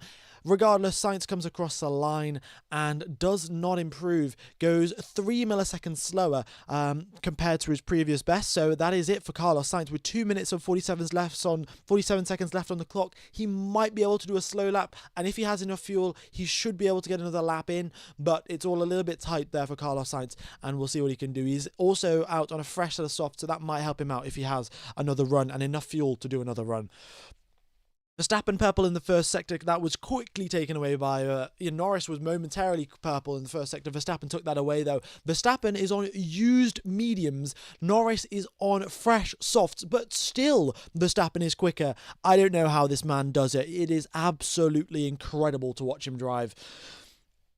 Now we've got George Russell and Antonelli coming across the line here. Russell across the line, first position. Oh my goodness me, the Mercedes out of nowhere. Russell was struggling in FP3. They made the setup tweak that he wanted. He's up there in first position, 6/10 clear of his teammate. Really good pace on a used set of old tyres for George Russell. We got Charles Leclerc immediately beating him on a used set of soft tyres. 8-lap-old soft tyres there for Charles Leclerc, and he goes 2/10 clear of George Russell. Fantastic lap. Here comes Norris on a fresh set of softs. Does he beat the both of them? Yes, he does. He goes a 10th faster, and it is a 141.3 for Lando Norris. But here comes Max Verstappen. Only second position, actually, by 9 milliseconds. That first sector was good enough, but the middle sector was so close between between Norris and Verstappen, and the final sector is what made the difference. Norris quicker in a straight line than the Red Bull, and Max Verstappen 9 milliseconds back. Oh, it's getting very close, and also the medium tyres seem fairly competitive, even though they are the old medium tyres. I would like to point out Verstappen's medium tyres are really old compared to Norris's fresh softs. So, Norris has got some work to do if he wants to get this pole position. All right, Ocon improves up into 14th position. all right for him, but still on the brink of elimination. Behrman is in 11th position. We've got Lewis Hamilton now starting his flying lap, 41 seconds left on the clock, so he's done a double warm-up to build up temperature on the softs, which is interesting, but regardless, let's see what he can do. Hulkenberg across the line, 13th place for him. His confidence will be knocked a little bit. He'll be driving a little bit more cautiously through turn number 4, but he's still 14th position, very, very borderline. Hadjar up into 5th. What a lap. Bortoletto up to 11th. Incredible. Double yellows. Who is that? Is that Franco Colapinto? Is that Pierre Gasly? Or who is it? At turn number 4, Stroll improves. And then we've got Sainz. And it looks like the Alpine. I can't tell who it is. It must be Colapinto. Yeah, Colapinto stopped there, and checkered flag is waving. It doesn't matter now. The red flag has been deployed. Are the drivers going to get to improve their lap times? By the looks of it, it's not going to happen. And Colapinto has brought out the red flag. He didn't even crash into the barrier. He just went down the escape road. They've both stopped. Is it Gasly? Is it Colapinto? But Colapinto's GPS is there at turn 4. Oh, he's doing a 3-point turn. Oh, no. He's doing a 3-point turn in a Formula 1 car. Not ideal. They haven't got the best turning circles in the world. Wait, they're both there. They're both Alpines are there. How has this happened? Right, we've got a replay here from Pierre Gasly. He's heading towards turn number 3, makes it through just fine, gets a bit of oversteer, but he, continues on towards turn number 4 and locks up. Down the escape road he goes. Okay, so there's Gasly there, and then why is Colapinto's GPS still stuck at turn 4? Both Alpines are eliminated out of Q1. That doesn't matter. Like, Q1 is over. Oh, Colapinto then crashed. Okay, well, there you go. Colapinto crashed at turn number 4. Because he saw the Alpine, he couldn't go down the escape. Oh no, Colapinto just purely a skill issue, lost the rear end. All right, I'll get a little bit of a replay here for you folks. Obviously I can't show you what actually happened, but I'm driving the Alpine car. How convenient. Okay, so here you go. You got Pierre Gasly here. This is Pierre Gasly's car. What happens to him? He locks the brakes. He realizes, I'm not going to make this corner. He bails, goes down the escape road, doesn't crash the car, just has to make a 3-point turn to avoid any damaging the car, damaging the front wing, rearing, anything like that. Franco Colapinto, however, he makes the apex, but the rear of the car is sliding and sliding. It swings around like a pendulum. He gets towards the exit curb, and at this point, the rear of the car slams into this Pirelli barrier on the left-hand side, and Colapinto's out of the session. So that is what happened at the end of Q1. A little bit of chaos, but the drivers that we sort of expected to make through made it through, and Colapinto out, Hulkenberg out, Ocon out, and Gasly and Albon. So Albon, who crashed, he's out anyway. Colapinto, who crashed, he's out. Gasly, unfortunately, made a mistake. He got paid the price for it. He's eliminated. Hulkenberg made a mistake earlier. Probably didn't have the most confidence on this flying lap. Got eliminated, and then Esteban Ocon just not so quick overall. So we've had 3 drivers crash, 1 driver go down the escape road, and that is that's been just Q1, ladies and gentlemen, just Q1. And as expected, the message from race control is Q2 has been delayed by a couple of minutes, and yeah, not surprised to say the least. All right, DRS has been enabled. Track is clear. It's just flashed up as double yellow, but yeah, we'll see what happens there. Colapinto's car shouldn't be too hard to recover because there is an escape road there, so they'll have a lorry ready to go on hand to pick up Colapinto's car.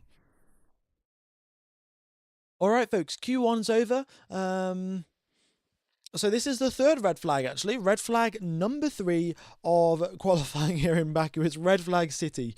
Okay. So why did some drivers not complete sector 3? Because the red flag happened, so they didn't get to finish their flying laps. So that was a sort of problem. Alonso got a mega tow here, actually. You can see here he's quickest through the speed traps, 324 kilometers per hour. And if we have a look at the finish line speed trap, 341 k's for him. So still a little bit down compared to Stroll, who did 344. But yeah, that tow definitely helped him out. And the Aston Martins have given each other a tow, I think, or they've managed to sort out a tow at least for both drivers, and that's secured them a spot in Q2. Okay. Also, I'm just going to quickly look through the sort of theoretical best lap times here, right? So if we have the theoretical best lap time that Verstappen could do, hooking together every single perfect first, second, and third sector, he would end up with a 141.171. That would beat the lap record in theory, of course. You know, in theory and in practice is totally different things, but Max Verstappen theoretically could do it. Lando Norris would be about a tenth back if his theoretical best lap time, and then if we look to Leclerc, he's about a tenth back from there, and then and the rest of the drivers also a little bit further back. So it's quite close between Norris, Verstappen, and Leclerc. Piastri is quite the ways back, actually. Hasn't been able to get a clean run. So of course, hampered by, you know, the constant red flags and yellow flags coming out. But yeah, the other thing is, the problem is for the drivers, they sort of need to get in this rhythm. You know, they do one quick lap, then they slowly improve. You know, they brake ever so slightly later on the next lap. On the next lap, they push a little bit harder on the exit. And with these constant red flags, you can't do that. You know, you have these interruptions and you just lose your flow, you lose your rhythm, and that leads to even more mistakes. So yeah, these problems just, you know, sort of adding on to each other. But we shall see what happens. I show the theoretical best times. Unfortunately, I can't fit them on the screen. It will just get, all the font will just get far too small for anyone that is watching on their phone. So yeah, I do apologize, but I'll read out, you know, when it is relevant, I will feed you the correct information. Okay.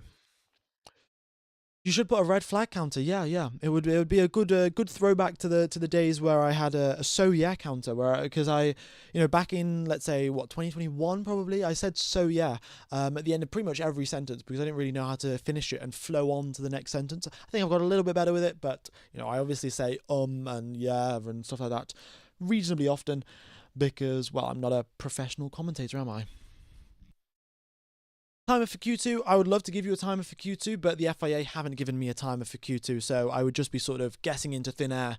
And with the FIA sort of response time this weekend, it's actually horribly slow. In FP1, we had a little red flag last about 25 minutes or so, because for a little piece of debris, and there was something stuck on the curb as well. The curb wasn't, I think, properly attached, but it took them 25 minutes to rectify that issue in FP1, which is not ideal to say the least. And these red flag pauses that we've had in Q1 as well also haven't been so quick, and oh well, I mean, it's fine. What shall we do? We're just joining on with the F1 Gamer podcast, shall we say. Thanks everyone for listening along. We've got 16,000 people listening to me yap about Formula One. I think that's pretty cool, to say the least. Hope you guys are all enjoying the coverage. Okay, in fact, you know what I'll do? I'll take you through an onboard lap of the circuit while we are waiting. You know, tell you all the little intricacies, the little details that the drivers, you know, aren't going to tell you about. So, the main thing here, going in towards turn number one, you want to brake as late as possible, but there are some tricks here and there. You know, we have seen some super late dive bombs. Firstly, from Daniel Ricciardo. Secondly, from Oscar Piastri. That dive bomb that he made on Charles Leclerc last year to get that overtake done and win the race was sensational. And there are a few tricks up your sleeve. What you can do here, going into the braking zone, you can shift your brake balance rearwards as you get closer to the corner. Because, okay, so let's think about this, right? So you're going into a braking zone, and you slam on the brakes at the start of the brakes, you know, right at the start of the braking zone, right here. 100% of your front grip is going towards braking the car, slowing it down.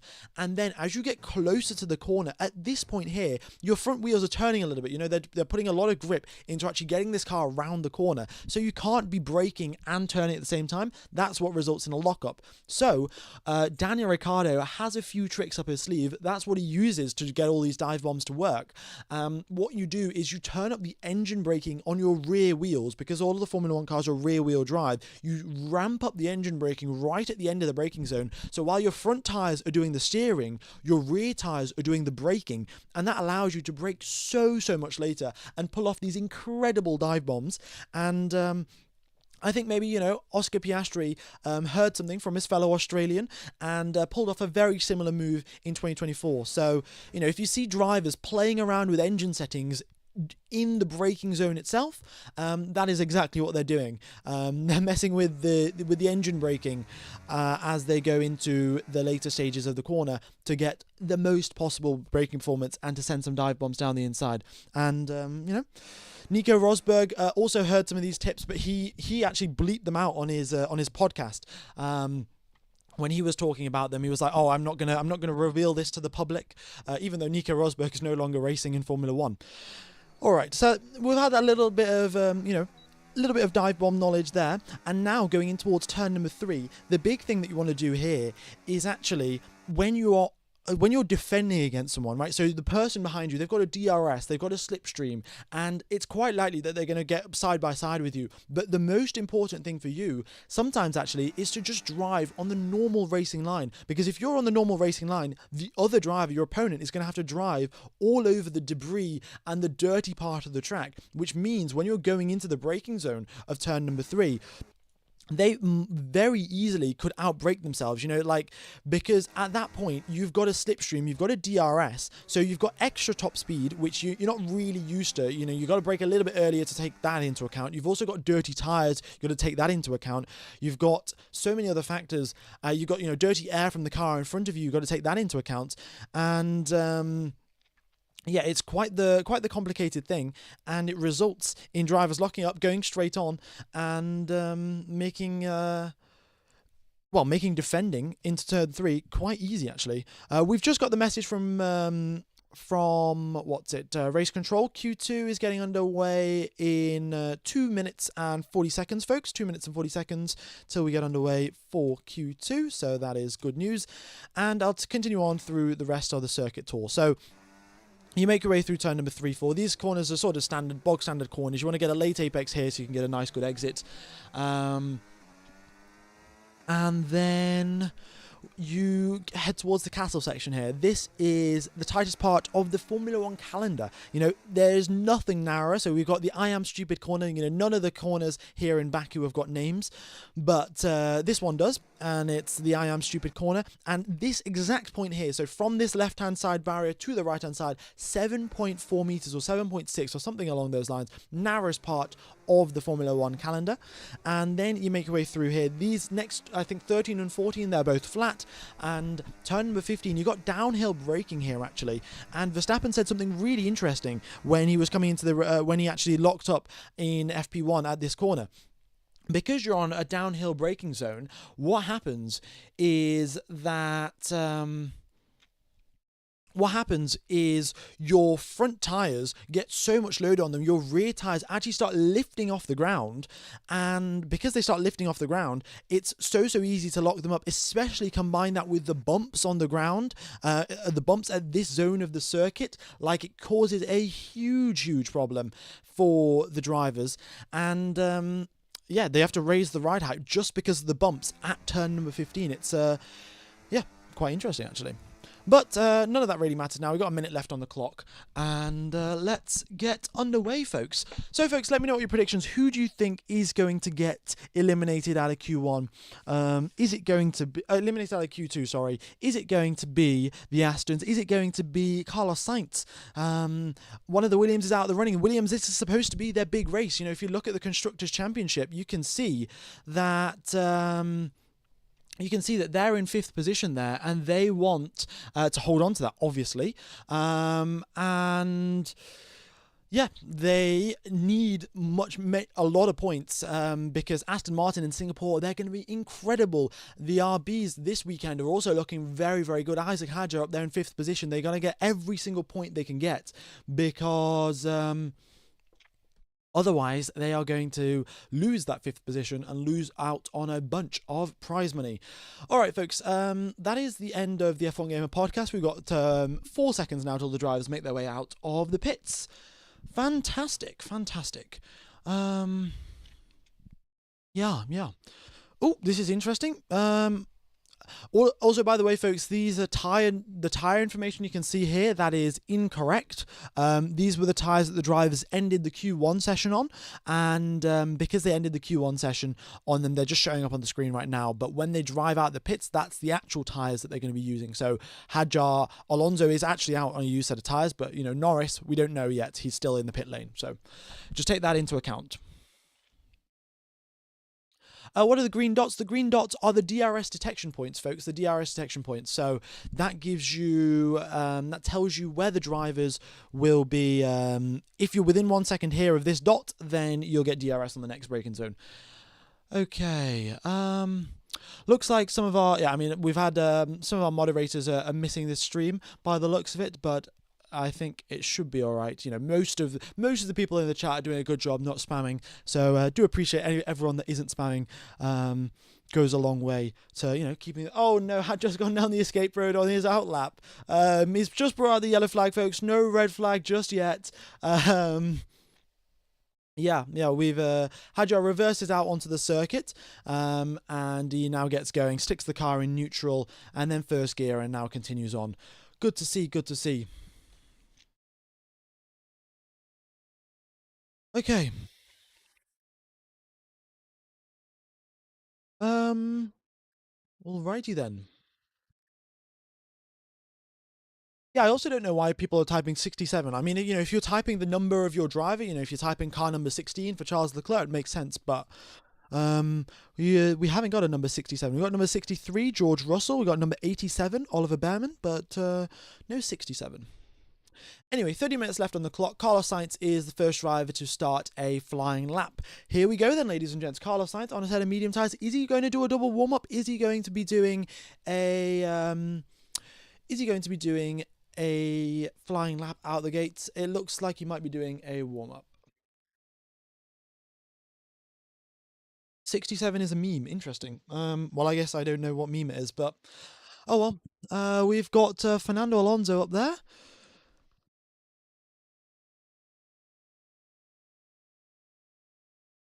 Starting his flying lap. And okay, let's continue on then. Just the Mercedes still in the pit lane. Actually, everyone else has made their way out onto the circuit. Yeah.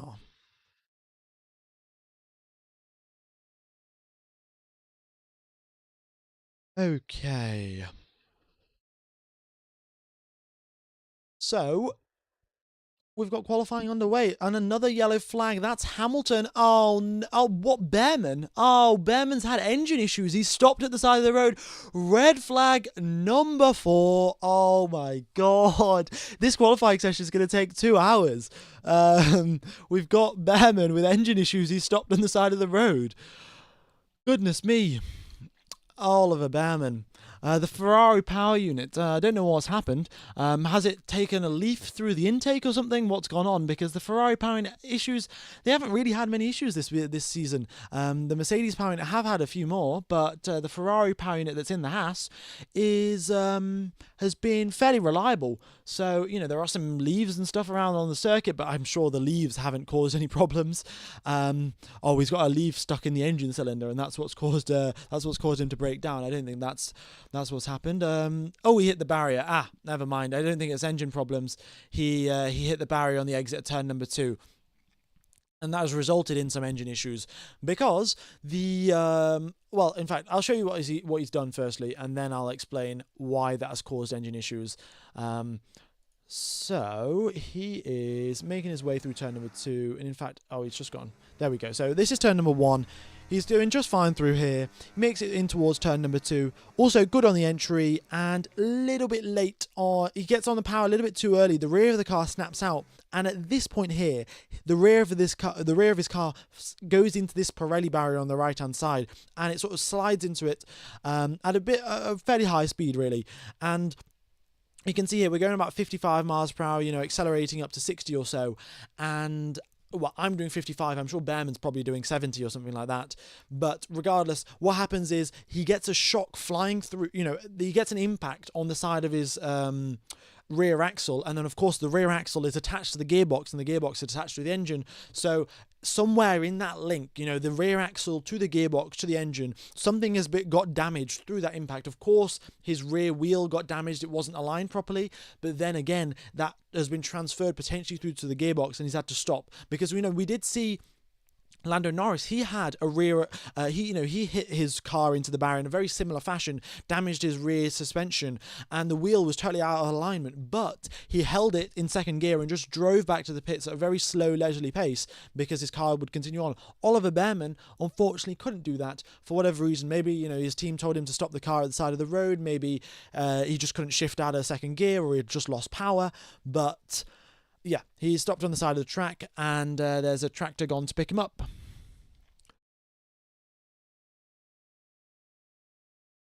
This qualifier is going to take years. Yeah, there we go. They've pushed him off to the side of the racetrack. Fantastic. Behrman's car's off the racetrack, and the yellow flag should get cleared up pretty much immediately. So we should get underway. But a fairly disrupted session, to say the least. Okay, we've got 17,000 people tuning into live stream. Thanks all for tuning in. Be sure to hit the like button. Be sure to subscribe. Goes a long way to helping out the channel, folks, and would very much be appreciated. Hopefully we can make our way towards 200k this weekend. It'd be might be a little bit of a stretch, but let's see what can happen. Oh, we've got a resumption time as well. The Q2 is resuming in what's it? A couple minutes. It's probably at max 3 minutes, I think. Yeah, 3 minutes till we get underway for Q3, or Q2, sorry. DRS glitch on the system. No, the DRS gets disabled when there's yellow flags, and then gets re-enabled later on. So it's all good. And you said Hamilton. Yeah, there was a yellow flag near Hamilton, but I think that was Isaac Hadjar just reversing out. That's what it was. Hadjar went down the escape road, and he was reversing out onto the track, and they deployed the yellow flag there, and Hamilton was also at the same location. He was just driving very slowly, of course, to see where Isaac Hadjar was going to go. Okay. Why don't you do MotoGP? Probably because well, I don't have the data for MotoGP, and also I don't really know that much about MotoGP. I do have a motorcycle, but I'm just not really into MotoGP yet, shall we say? All right, 2 minutes to go till Q2, and we'll be getting underway very, very soon. And let's have a read of this car Landstraw radio. So then we'll come in for a push lap. This is the second best soft tyres, and we'll maybe wait a minute, switch off.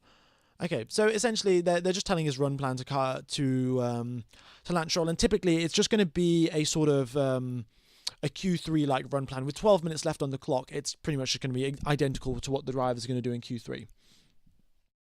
Mars Williams, thanks for the donation. Really is appreciated. Do you think pit stops should be changed to be more competitive? I wonder what F1 would look like if pit stops required pit crews to move around, to change cars, move around the car to change tires, similar to NASCAR's 5-man crew.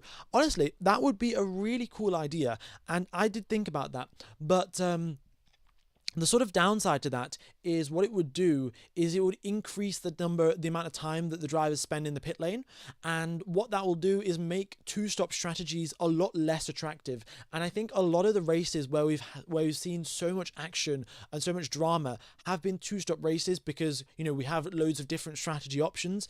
By making it only so you can only have 3 people or 5 people, the problem with that would be that the drivers would spend, let's say, 7 seconds getting a pit stop. That would extend your time in the pit lane, and it would push everyone to sort of do a one-stop strategy rather than a two-stop. So as cool as it would be to have 5 lug nuts on each car, and have all of the mechanics like take them all off one at a time, and that would be like super duper awesome, because I just think it's cool. But yeah, it just would sort of go towards making the racing ever so slightly worse. Yeah, maybe there could be a middle ground though. What they could do is have 5 lug nuts, so that the mechanics do have a little bit of skill involved to like getting each one correctly every single time. But then they could have as many people as they want, something along those lines. Yeah, but thanks for the question and thanks for the donation as well. Let's see. Banana Goat red flag counter. Also Q3 predictions after all this madness. Okay, I shall put a red flag counter on. Why not? How many have we had? 4 red flags? No, yeah, 4 red flags. Yeah, 4. Where shall I put it? I'll just put it here actually. Red flags. Watch. I make a red flag counter. We just don't get any more. We'll see though. And also, thank you for the donation. I don't know if I forgot to say that. Okay, yeah, so Q2 is underway once again, and we have got drivers back out onto the track. We've got a mix again of fresh tyres, used tyres. Charles Leclerc's out on a fresh set of mediums, Hamilton's out on a fresh set of softs, Hadjar fresh softs, Alonso fresh mediums, and yeah, let's see how it goes.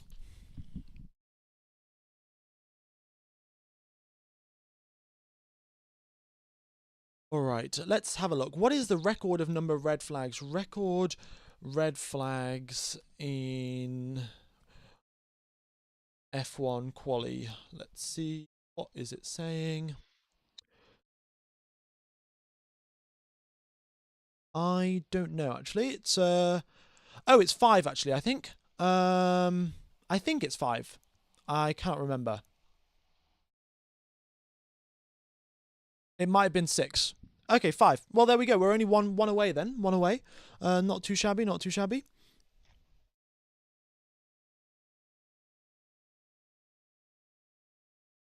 iCave Dave, 4 reds so far. All-time record is 5 in quali. Thank you very much, and thanks for the donation as well. All right, folks. So maybe we'll get the record. Maybe we'll break the record. Who knows? We've still got some more rookies out on the circuit. Oh no, yellow flag. What's this? Okay, it's track clear. Okay, we have got the flying laps getting underway. Then only Tsunoda and Behrman and Verstappen in the pits. Everyone else is out on the track, getting ready to go qualifying. And let's go then. Let's go for... Will Behrman be back? Unfortunately not. So Behrman is eliminated out of Q2. His car is, if you can't drive yourself back to the pits, that's it, game over, and you're out of the session. That was Charles Leclerc, by the way, who caused that momentary yellow flag at turn number 1. But yeah, it's all good now. He just managed to get himself out of it. Charles locks up, lap ruined, indeed it is, and a fresh set of medium tyres that are also ruined. All right, Science purple in the first sector, but still, it's a 35.6. But if you look at the, the fastest sectors you can see up there on the screen, the fastest we've actually had in Q1 included, it was actually a 35.4. So still 2 tenths off. Isaac Hadjar does a 35.6 as well. Someone is stealing your stream on TikTok. Oh no, not again. Well, folks, if you're listening to this stream on TikTok, come over to watch it on YouTube. It's F1 Gamer on YouTube. Goes a long way to helping out the channel. It was probably like 3 months, maybe, I don't know, 3 months ago. Someone was stealing it, and then they stopped stealing it. But if you could let me know the name, or if you could send me a DM on Instagram, actually, my Instagram is F1_gamer_5. If you can send me a screenshot or something like that, that'd be perfect. Yeah. Anyway, let's get to the qualifying session. We've had enough of the F1 Gamer podcast, enough of random yip yap about whatever. It's time to actually go qualifying, and hopefully we can have an uninterrupted qualifying session. So here we are now, 7 minutes into the Q2 session. We've finally got a lap time on the board. First one is Gabriel Bortoleto, a 141.2. Carlos Sainz destroys that, a 141.6 from him. And then we've got Hadjar across the line, Hamilton across the line, all in very, very quick succession. And the top 5 are Sainz, Lawson, Hadjar, Bortoleto, and then Lewis Hamilton doing a 1 minute doing a 2 minute lap, and Charles Leclerc doing a 2 minute 20 lap. That means they're doing warm-ups. Leclerc obviously made a mistake, but Hamilton was doing a warm-up that lap there. Hughes004, thanks for the $5 donation. Very much is appreciated, buddy. Yeah, thank you very much. Alrighty then, here we go. Piastri purple in the first sector, and it is actually the fastest in the first sector. 35.257 goes a tenth and a half quicker than Verstappen actually in the first sector. Loses a bit of time again in the middle sector, but overall is in third position. Actually, not for long. George Russell, fresh set of mediums, second place for him. Mr. Saturday is fighting, and fighting hard he is. Here comes Max Verstappen. Antonelli is up in third position as well. Oh my goodness me, the Mercedes are really good this weekend. Is it the medium tyres are quicker? Is it the soft tyres are quicker? I don't know. This one's going to be tough to predict actually. KO is knocked out, folks, so they've been knocked out of Q1. Yeah. All right, then. So we'll see what the Ferraris can do now. They're actually on their proper flying laps. We've got Hamilton underway on his, and Charles Leclerc also. Did Charles Leclerc back out of his lap? He did. He made another mistake. Charles Leclerc is not having a good session so far. This weekend has not been his. He's been making quite a few mistakes in practice sessions as well. We'll see if he can pull it together for Q3. Here comes Hamilton, 8th position for him, 1.5 seconds off the pace. That is not enough, Lewis Hamilton, and he has got to pick up the pace on the next lap. He's only got 5 minutes left on the clock, so he's got to drive back to the pits ASAP, fresh set of soft tyres, ideally, and a little bit less fuel as well. All right, Verstappen and Tsunoda on flying laps. Let's see what they can do. Verstappen unable to improve. In fact, goes slower than he did in Q1 through the first sector, which isn't ideal. And yeah, Fernando Alonso also on a slow lap. Looks to be starting another one now. All right, here comes Tsunoda and Verstappen. Norris also getting a nice little tow here off Verstappen. Actually, Verstappen's a little bit too far ahead for Norris to be getting a reasonable tow. I also think Norris is coming into the pits. Yes, he is. Okay. So here comes Verstappen then. Second position. Oh my goodness me, ladies and gentlemen. The top three are within 1/10 of a second. Absolutely sensational. Let's go. It's anybody's game for qualifying. You have to get your lap absolutely perfect. Oscar Piastri is drifting like it's Tokyo Drift because yeah, that McLaren isn't looking too stable. They made some setup changes overnight. It helped a little bit, but Piastri's pushing just that little bit too hard, especially at the end of the lap, because that's when your tyres are overheating. That's when the soft tyres start to feel the pain, and the medium tyres, not so much. Look at this. Norris is out on a fresh set of mediums. He thinks that the medium tyres are also going to work a little bit better. So overheating issues are becoming pretty prevalent here in Baku, and track temperature is only 25 degrees Celsius. Imagine if it was 50 degrees Celsius and the sun was shining. That would be, well, everyone would be out on the mediums, maybe even the hards. Who knows? Yeah, they don't seem bright at the moment, McLaren. Yeah, I don't know what's going on.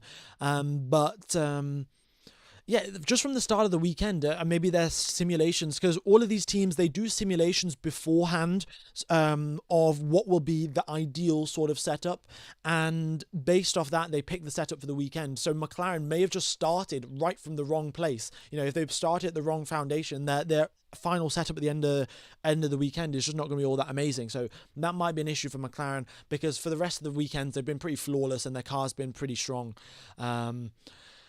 And Oscar Piastri has been given the go-ahead, though. His car is okay. They checked the suspension and the brakes, the McLaren teams, and everything is as expected. So, yeah, his car's looking good. He's saying that the team's saying that you can push a little bit harder into 11, so you don't need to accelerate hard into 12. Interesting tactics, of course, carry some more speed through the one corner, so you don't need to go on to power too much for the second. And yeah, they said the braking point for turn number 16 was a little bit too late.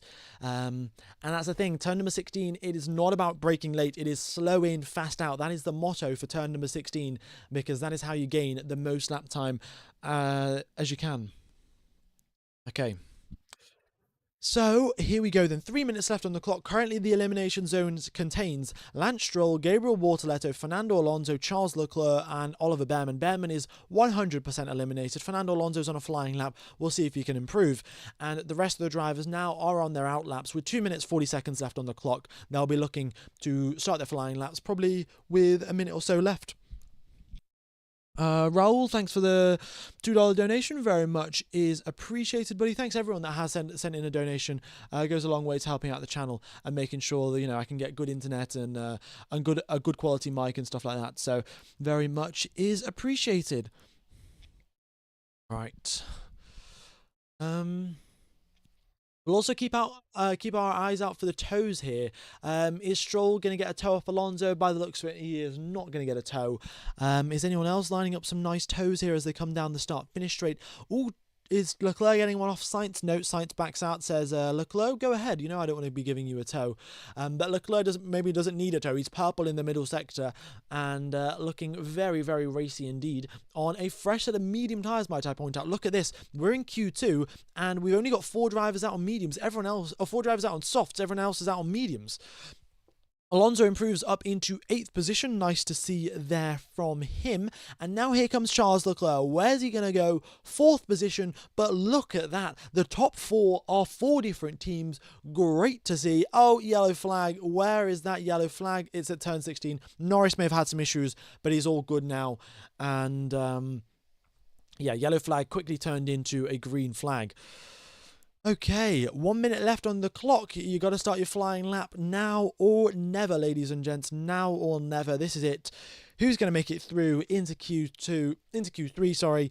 Is Hamilton making the right choice there, being out on 5-lap-old soft tyres? Is the soft tyres that Stroll's using, are they going to work? Or should he have been on the mediums? Is Piastri taking a bit of a gamble out on the softs? By the looks of it, he isn't, because he's done a fantastic middle sector. He's now got the final sector left to go. Here comes Max Verstappen. He's starting his lap with 42 seconds left on the clock. And Piastri across the line, 2nd place for him. It's the McLaren 1-2. 18 milliseconds is the gap, ladies and gentlemen. 18 milliseconds. It is so close up at the top between the 2 McLarens. And that's Piastri on used softs compared to Norris on fresh mediums. So maybe Piastri's got the upper hand after all, but he's hooked together a good lap, and that is great to see.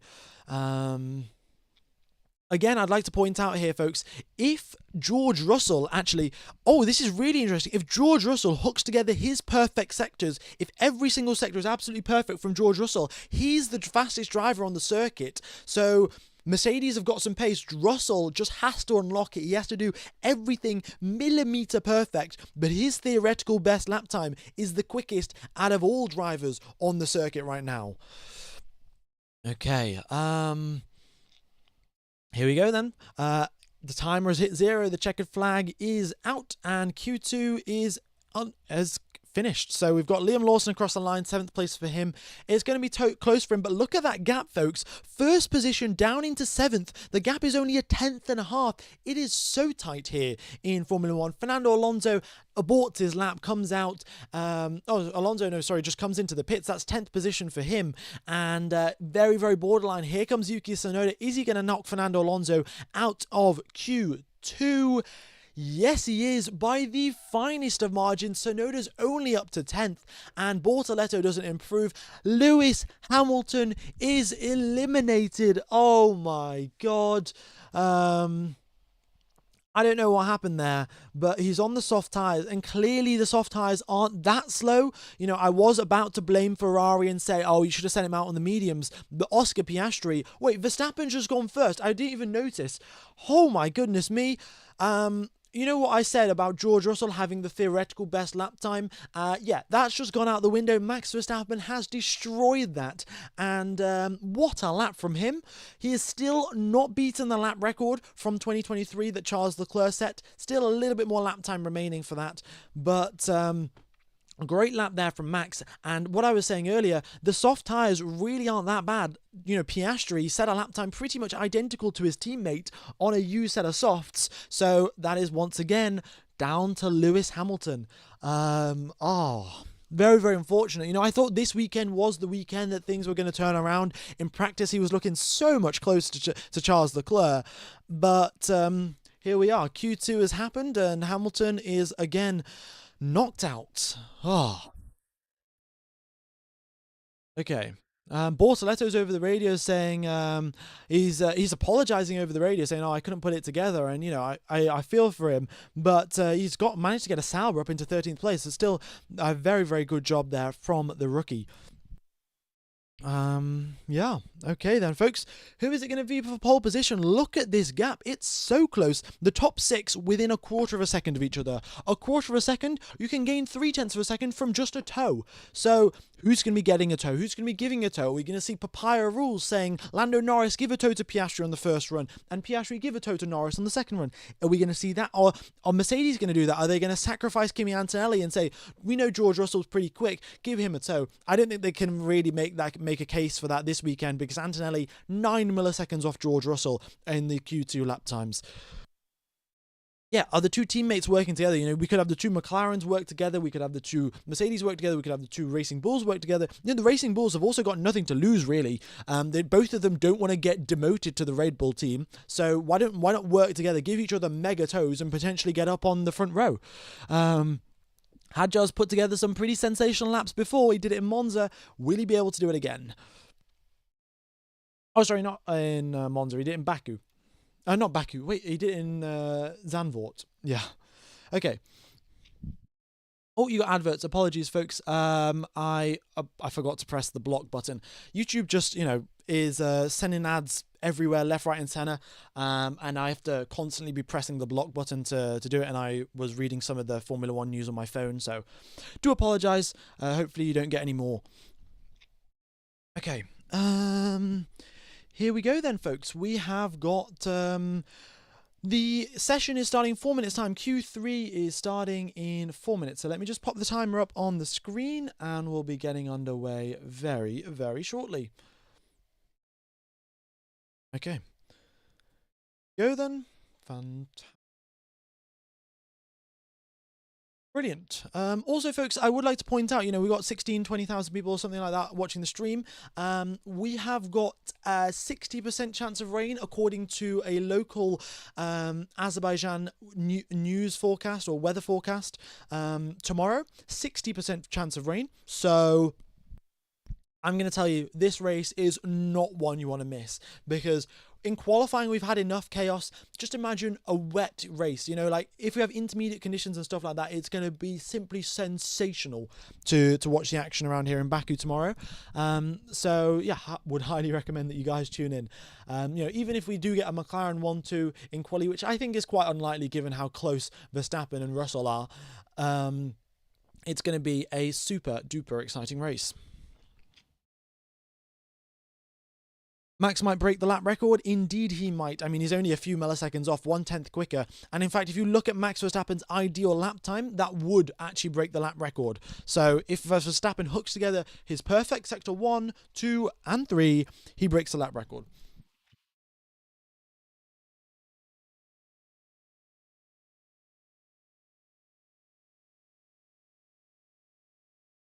Okay. Yeah, here we go then, folks. So let's see. What are your predictions? Who do you think is going to be getting pole position? Earlier I had a poll of which team the drivers think is going to get pole, and I had it between Max Verstappen Racing, that had 37% of the vote. We had McLaren with 33, and I think we had Ferrari with whatever's left. It was 30-something. So yeah, it was quite the tight vote, and let's see which team gets it. I didn't even put Mercedes in because they were really looking quite slow in free practice 3, but they have really arrived, and both of the drivers have arrived. It's not just George Russell. Antonelli as well is delivering fantastically.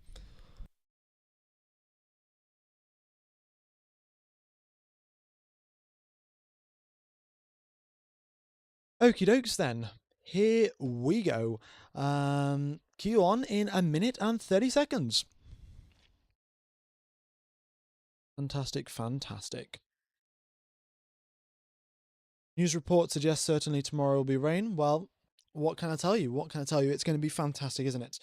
Okay, so also, folks, be sure to hit the like button. Be sure to subscribe. It would go a long way if we could hit 96k today. We've got a lot of people, 16,000 people watching, and I think 70% of people that watch the stream aren't subscribed or something. Yeah, so be sure to subscribe if you guys enjoy the coverage. I commentate all of the races, all of the practice sessions, all of the sprint races, everything like that. I will be here streaming. So yeah, hope to see you guys along. And yeah, be sure to hit the like button as well. Okie dokes. So 40 minutes now till, not 40 minutes, 40 seconds till we get underway for Q3. And, well, this is going to get all the more exciting, isn't it?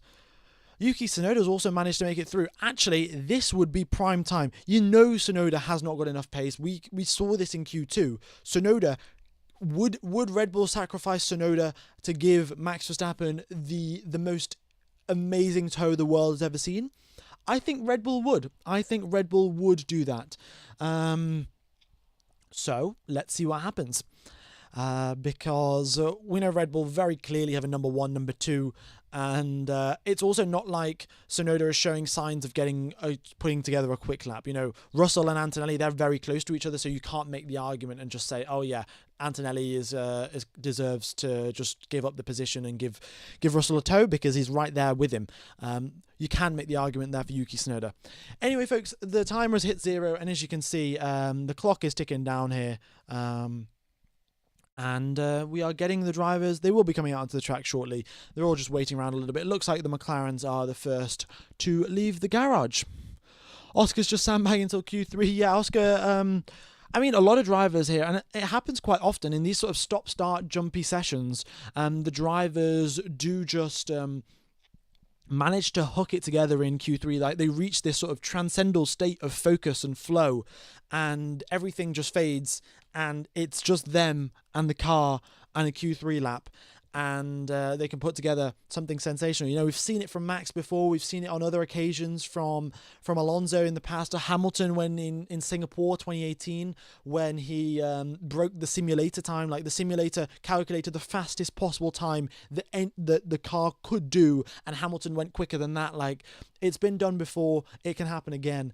And in fact, yeah, in 2018, I think Hamilton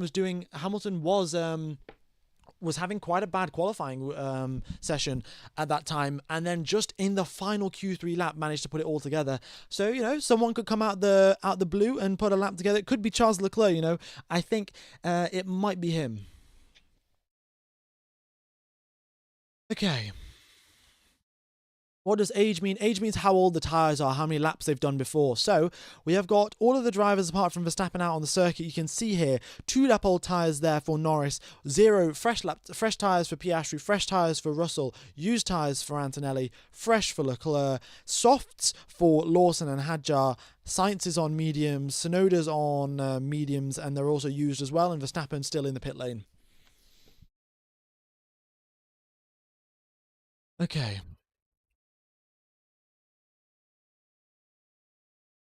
Here we go then.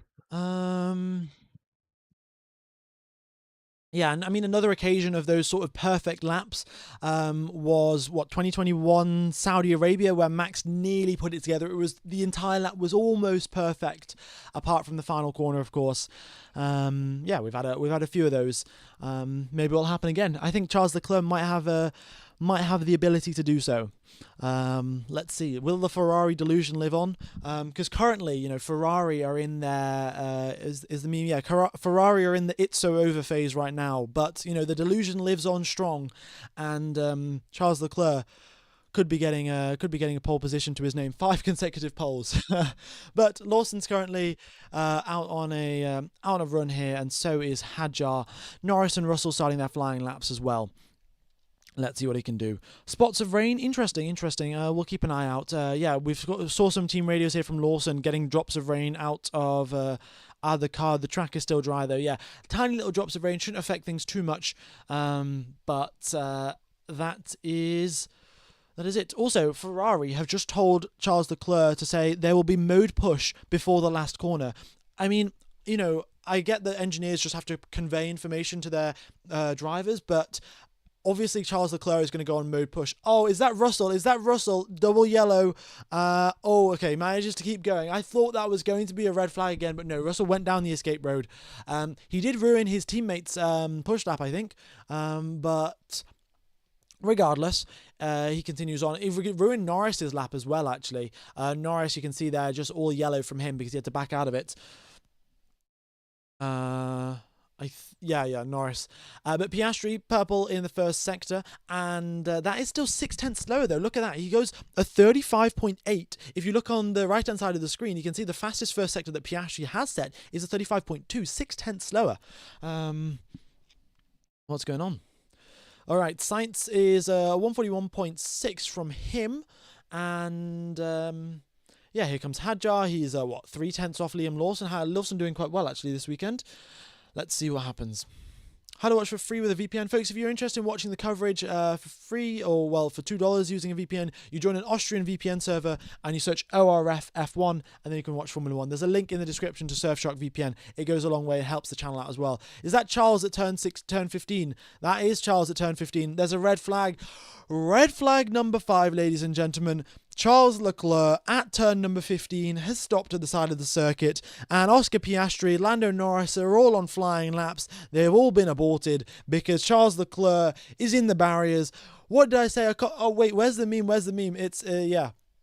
The Ferrari delusion got a little bit too strong, and he has done an I am stupid moment into turn number 16. Oh, no. Let's increase that counter of the red flags. Red flag number 5. Okay. So I think that ties with 2024 Brazil, and it also ties with 2022 Imola. If I remember correctly, 2024 Brazil had a bunch of red flags, and I think 2022 Imola also had a bunch of red flags. So just looking here, and yeah, so I can show you what that lap looked like from Charles Leclerc's perspective. So we've got the onboard here. Let's fast forward to that bit of the circuit. Oh, just a little bit further back. Okay. So you're continuing on. You're going towards turn number 16 here. Your tyres are getting kind of hot, but you've got to brake as late as you can here because it gains you a lot of lap time. So Charles Leclerc slams on the brakes. He's braking a little bit late. At this point in time, he feels, oh no, I'll probably make it. And he has the opportunity to go down the escape road. However, as soon as this opportunity is passed, at this point, he cannot bail out. And at this exact point is when Charles Leclerc starts locking up. And because of that lockup, he goes into the barrier. Before the escape point, he was fine. The braking was going smoothly, no problems. And then after the escape point has passed, he starts locking up. And there's nothing he can do at that point. He's just carrying too much speed into the corner and directly into the Louis Vuitton barrier as he goes. Yeah, very, very unfortunate there for Charles Leclerc. But that is him out. That is him starting in 10th position for the race tomorrow. And yeah, it's an average Ferrari moment. Hamilton knocked out of Q2. Charles Leclerc crashed in Q3. Here we are. Track is so slippery, the white lines are like ice. Interesting. So, yeah, it looks like the raindrops, not so much affecting the track itself, but the white lines especially, that's where they're causing the biggest problems for the drivers, and that's why the sectors are getting slower and slower. Not Piastri was purple, quickest out of a lot of drivers, and that's because he was, it's because the track's just getting slower, really. Yeah. Oh, apologies, folks. Yeah. Is it raining? There are little drops of rain here and there. It's not like anywhere near enough to actually get a set of medium tyres or a set of intermediate tyres, sorry. But it is enough to, just make the painted white lines wet. And that causes a lot of problems. So, yeah, we shall see. 7 minutes left on the clock. 7 minutes. Ooh, is that enough to do 2 runs? 7 minutes will not be enough to go out, do an out lap, hot lap, in lap, and then come into the pits, change your tyres, put in more fuel, and then do an out lap and a hot lap. That 7 minutes isn't enough time. So the teams now have 2 options here. The first option is to send the drivers out and give them 2 hot laps worth of fuel and also give them a fresh set of tyres. And what that'll do is that'll put the drivers in a little bit of a flow situation where they do 1 hot lap and then immediately they don't come back into the pits and they do 1 cool down lap and then they go again. And that will help with the rhythm and the flow of stuff like that. But they will have used soft tyres on their final run, which will be the quicker run because they'll have less fuel in the car. Or the alternative is to sit in the pit lane and then to just go out right at the end of the session and potentially risk, getting caught out by a red flag, getting caught out by yellow flags, or just risk, not the drivers not being as sort of prepared, and they're making a mistake or not driving as quickly, essentially. So those are the two options for the teams right now with 7 minutes left on the clock. What option would you take? Let me know. I mean, I personally think a circuit like Baku, you do need the rhythm and the flow of just going around the circuit and being able to improve ever so marginally from your previous lap. That helps significantly compared to, if you're at a circuit like, say, Barcelona, where it's very, very easy for these drivers to go out and put together a quick lap. I would just wait in the pits and just do one lap. But I think in Baku, it's much more beneficial for the drivers to be totally locked in. Yeah. What happened to Albon? Albon was the first driver to crash. He crashed at turn number 1. He clipped the inside apex, and he crashed there. Then we had Nico Hulkenberg.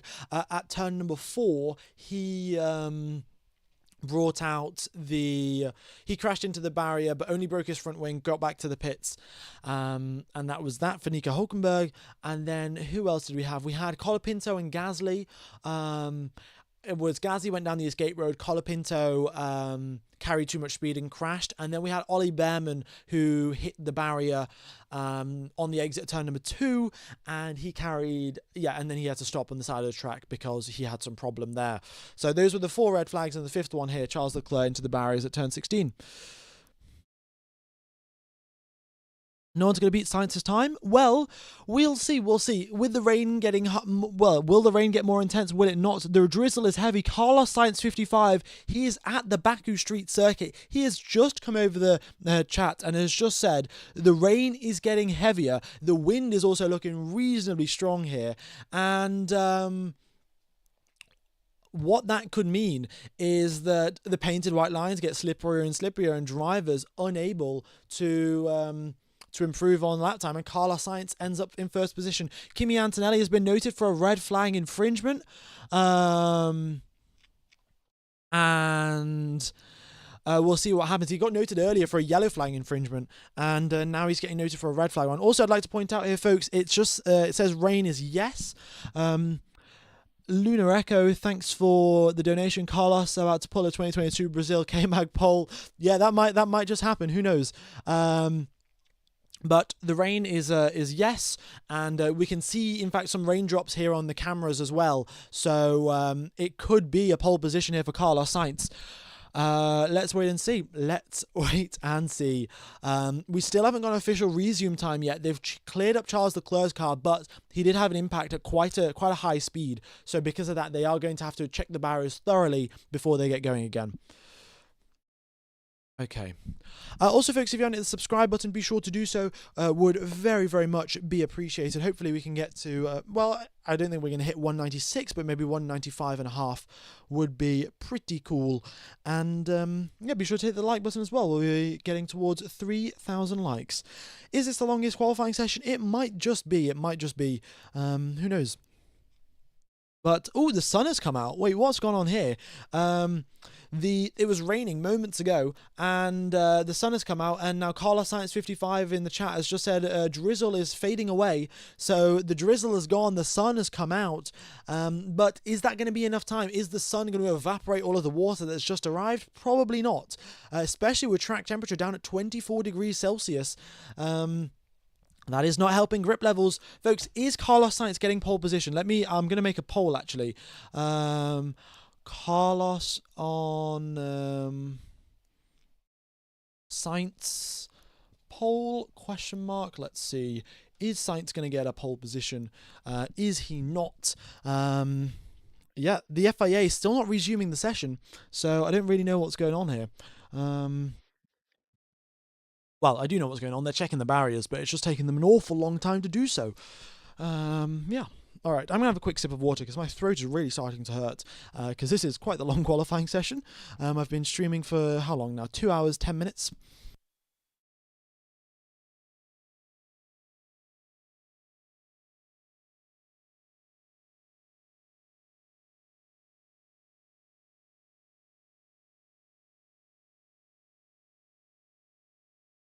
Isan Maruf, thank you for the donation.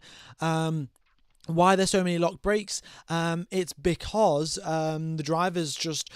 when you try to push to the limit of grip, you brake as late as you possibly can, and then at that point what happens is, let's say, for example, okay, let's say we're going into this corner here, turn number 16, and you want to brake super duper late. So when you're braking in a straight line, you're all of your tire grip is going towards just braking. You're not doing any sort of steering. But when you get towards this point here, you're steering a little bit. And if you're still on the brakes, you can see my telemetry here. I'm not pressing the brakes here. But if for whatever reason you brake super late and you still need to bleed off a little bit of speed as you get to the apex of the corner, you're still tapping the brakes a little bit. And that's what causes the locking up. The rubber on any sort of tire, it only really wants to be pulled in one direction. One direction is getting pulled sideways while you're turning, and the other direction is getting pulled backwards as you try to brake, and that is the problem really, and that results in the tire locking up, and then that's why drivers crash. So that's probably, and also obviously the slippery circuit, that's not helping. Again, folks, the rain has just gone to rain no, so the drizzle has stopped, and now we're back again. And the yellow flag just moving forward and backwards, waiting for a drive track so McLaren can get a 1-2. Yeah, I mean, what are the FIA doing here, folks? Send everyone out on a wet track. We don't want the sun to dry everything off, do we? But it's pretty close here. We got 51% of people think that Sainz is going to get pole, 49% people think no. All right, well, thanks for all your votes, folks. Let's see what happens. We have got...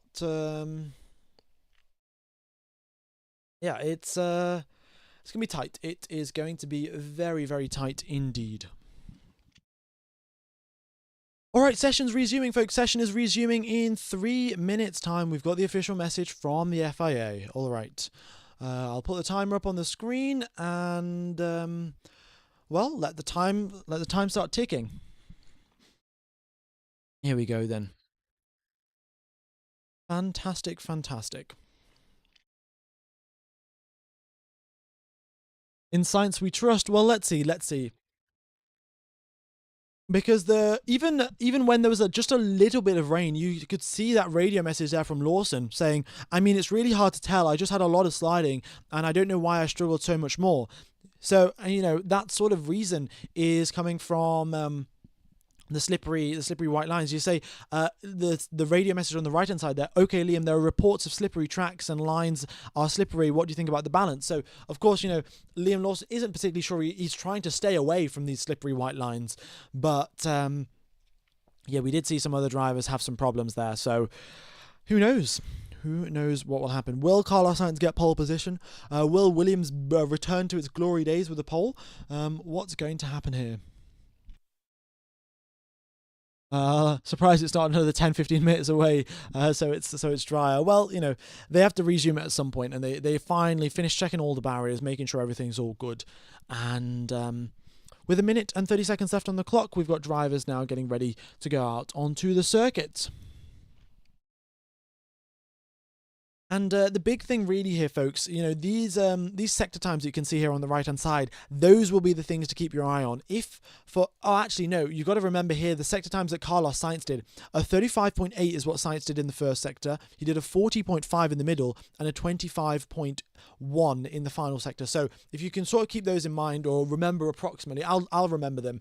But if we can see drivers improving from that, it's unlikely Sainz is going to get a pole. But, if we see Lando Norris in his first sector is a 36.5, then the chances of Sainz getting pole are really up in the air.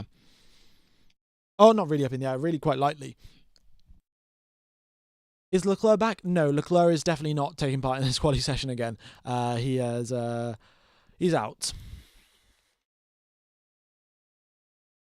Sainz is on provisional pole. Yeah, that is correct. All right, we've got drivers making their way to the end of the pit lane now. We've got some of the McLarens and the V-Carbs as well queuing up at the end of the pits. And let's see how it goes. Oh, it looks like it's either Max or Tsunoda. I can't tell which one of the Red Bulls, but one of them are right at the front of the queue because they want to get going ASAP. So let's see. Oh, Carlos Sainz actually. Carlos Sainz could do a 100 IQ move. Carlos Sainz, what could he do? He could just, oops, I locked the brakes. Oops, I caused a yellow flag. If he was at the front of the queue, he could just go out the front. Oh no, I crashed. And then get pole position. That would be quite an interesting strategy, to say the least. It would be a very much Plan C for combat kind of strategy. Plan C for chaos. Very much F1 movie like. Yeah, he's pulled a Schumacher. I think Schumacher's done that in the past. We've seen in the past, some drivers being accused of that. I think Sergio Perez one time in Monaco did a really weird throttle input and suddenly just spun around going through the tightest part of the Monaco circuit and brought out the red flag while he was up in first position. Interesting. But let's see. Sainz is only second in the queue, Sainz could really pull it off. But let's see what happens. All right, so, and let's keep an eye out on these radio messages as well. If the drivers say, oh, the track's really slippery, could be good news for Sainz. Okay. Why is he out on used sets? Oh, I don't know, actually. Interesting. I'm not sure why Carlos Sainz out on new sets, because he gets given a fresh set by Pirelli. He gets given a fresh set of soft tyres by Pirelli for making it into Q3. So it makes absolutely zero sense that he is using a used set of soft tyres. You can see Lawson and Hadjar out on fresh sets. So is Norris and Piastri. Verstappen is opting to take a set of medium tyres because he thinks they're better. But yeah, very, very strange. Longest quali was the Pescara Grand Prix 1957. It was 2 hours long. Okay, interesting. Okay, well, we'll see. I've been streaming for 2 hours 15 minutes, so that means the quali has been about an hour and 40 or so. Okay, so here we go then. Verstappen starting a flying lap. So keep in mind, folks, it was a 35.8 in the first sector for Carlos Sainz. So let's see what Max Verstappen can do. If he beats that out the gates, then there's no sort of hope for Carlos Sainz. Sainz is into the pits. Interesting. So I guess he's changing his tyres now. Not 100% sure, but here comes Max Verstappen then. He's coming through the first sector on a set of medium tyres, pushing nice and hard, as always, really, is Max Verstappen. And across the first sector line, it's a 35.6. So he goes 2/10 quicker than Sainz, not by a huge margin, though, and not by the margin I would expect a Red Bull to be quicker than a Williams. So, Carlos still stands a shot, but pole position might be a little bit rough. It depends how much of rain there is in the second part of the circuit as well. Who knows? Let's wait and see. Alrighty then. Here we go then. Let's have a look at the other drivers. 35.6 for Lawson, 35.7 for Hadjar. Norris has done a 35.5. Very, very unfortunate. Yeah, Sainz isn't going to be getting a surprise pole position, I think. He does go ever so slightly slower in the middle sector, but what's that yellow flag for? Piastri at turn 3. Is Piastri just done it actually? Or has he just gone down the escape road? Oh my god, we broke the record for the number of red flags. Oscar Piastri has crashed at turn number 3, and he's just got a message over the... Oh wait, what's he saying over the radio? So we'll get the car is safe, but I appreciate you pulling over. Is that issues or is he crashed? I don't know, I haven't seen the replay, but Piastri is stopped at the side of the... with 3 minutes and 40 seconds left on the clock, though, there is still opportunity. There is still time to do one more lap. Box for everyone. We've just broken the record for the number of red flags in the session. Red flags in a qualifying session. That's great to see. Well, this is going to compromise Piastri, isn't it? If the rest of the drivers can put together a lap, then what is that going to result in? That is going to result in Oscar Piastri starting in dead last, probably. He's either going to be starting in 9th or 10th. Sorry, not dead last, but 9th and 10th is still a lot further behind compared to where he should be. And, yeah, he needs to get something sorted. Well, yeah, he's going to have to do a lot of overtaking tomorrow. All right. Yeah.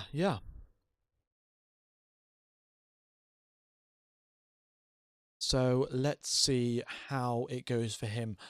But once again, folks, we've got another red flag, and it's just taking absolutely forever to finish this qualifying session. We're more than 40 minutes later than where it should have finished. Like, we should have finished 40 minutes ago, but here we are. Oh, let me just block the adverts. Yeah, there we go.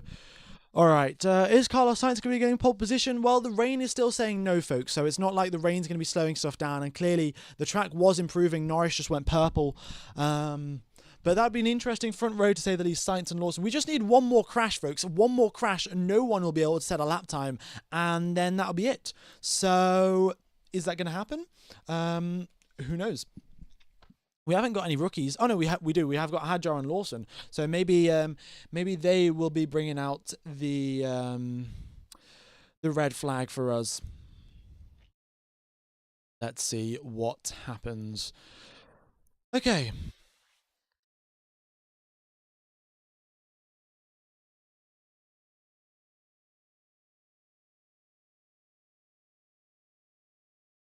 So yeah, that is red flag number 6, folks. I mean, we could do some more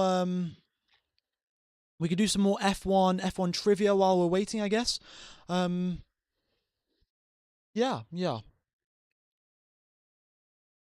These are no more. Okay. Let's see. Have I got any more trivia questions here on my notes app? We have got what is, in fact, actually, I said it a little bit earlier on, which other Grand Prix have we had where we've had 5 red flags during qualifying sessions? Yeah, which other Grand Prix? I said it a little bit earlier on. Were you listening? Did you remember?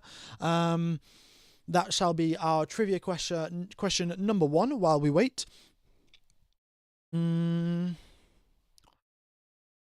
see. Oh, Brazil 24, correct. And it was Imola 2022, I think. At least that's what I said. I'm not 100% sure if that's correct, but it was something in 2022.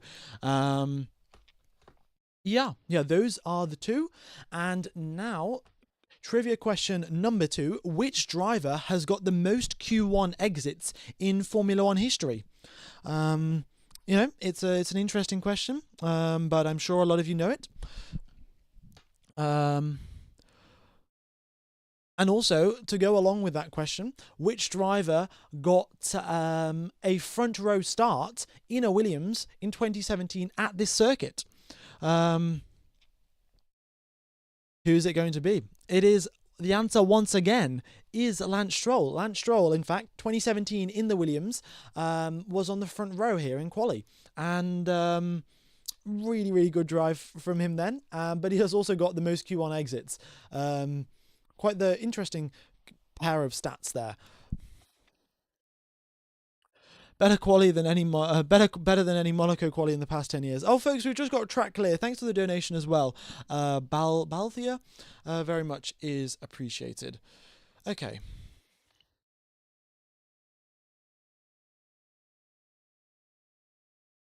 So we'll be getting underway very, very shortly. Oh, the yellow flag's out again. Yeah, hopefully we'll be underway very, very shortly. Okay. Let's see, what else have I got in my trivia? Actually, I asked this question a couple of weekends ago. I don't know how many people were watching that stream or how many were still listening and stuff like that. But which driver was had never got a penalty for race infringements between 2011 and 2015. For 5 entire seasons, there was a driver that didn't get a single penalty point, didn't get a single 5-second penalty for crashing into anyone.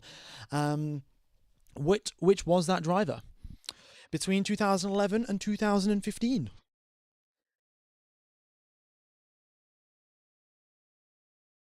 We got a lot of different answers here, actually. A lot of people saying Alonso, a lot of people saying Hamilton, Kimi Raikkonen, but the correct answer is actually Nico Rosberg. Nico Rosberg was the one to get not a single driving penalty between 2011 and 15. Really, really good job from him. Super duper clean from Brittany. Yeah. All right.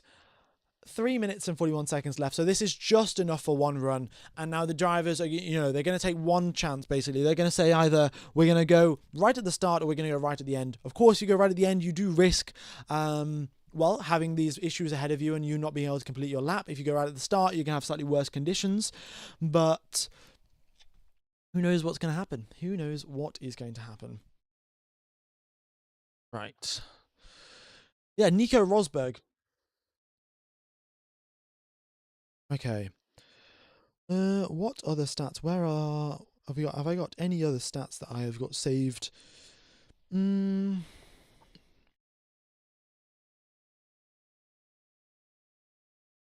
actually, I can't think of any more recent ones. At least, I've got quite a few old ones, but yeah. Anyway, are we getting a message from Race Control? No, we are not, folks. Actually, how about you guys? We've got what 17,000 people listening. If you guys have got any interesting trivia facts that you think no one else is going to know, then be sure to let me know. Yeah, be sure to let me know. I mentioned this. Maybe I mentioned this in FP3. Maybe I mentioned this episode slightly earlier in the qualifying stream itself. But if I look at the qualifying head-to-heads here, where are they? I bring these qualifying head-to-heads up. You can see that Fernando Alonso has beaten Lance Stroll 16-0, right? And if we rewind back to 2024 in Monaco, that's the 8 races into the season. Lance Stroll was asked about how his performances were against Fernando Alonso and if he was happy about how he was delivering against Fernando Alonso. And at that time, the qualifying head-to-head between Alonso and Stroll was 4-4. So 4 times Alonso had outqualified Stroll, 4 times Stroll has outqualified Alonso. And at that time, Stroll was like, oh yeah, I'm really happy. I'm competing against Fernando Alonso. And, it's such an honor to be as quick as him and stuff like that. And then I think Fernando Alonso heard that press conference and took it a little bit personally because after that qualifying session, Fernando Alonso beat Lance Stroll 32-2. So 32 times Lance Stroll got beaten by Fernando Alonso, and only 2 times did Stroll actually beat Alonso himself. Yeah, so after that press conference, that was the stat. The stat before the press conference was 4-4. After the press conference, it was 32-2. Yeah, quite the interesting stat there. Stroll actually said that he's doing well against a guy who they say is one of the best drivers on the grid. Yeah. I mean, Stroll was. I'm sure he was happy about doing that. And then Alonso maybe was just like, maybe I'm better than this guy, and was just like, I'm gonna destroy you. So who knows? All right.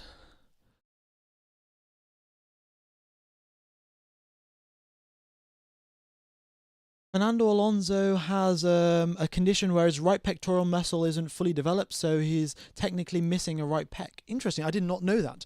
Fernando Alonso actually has another stat, not a stat, an interesting story.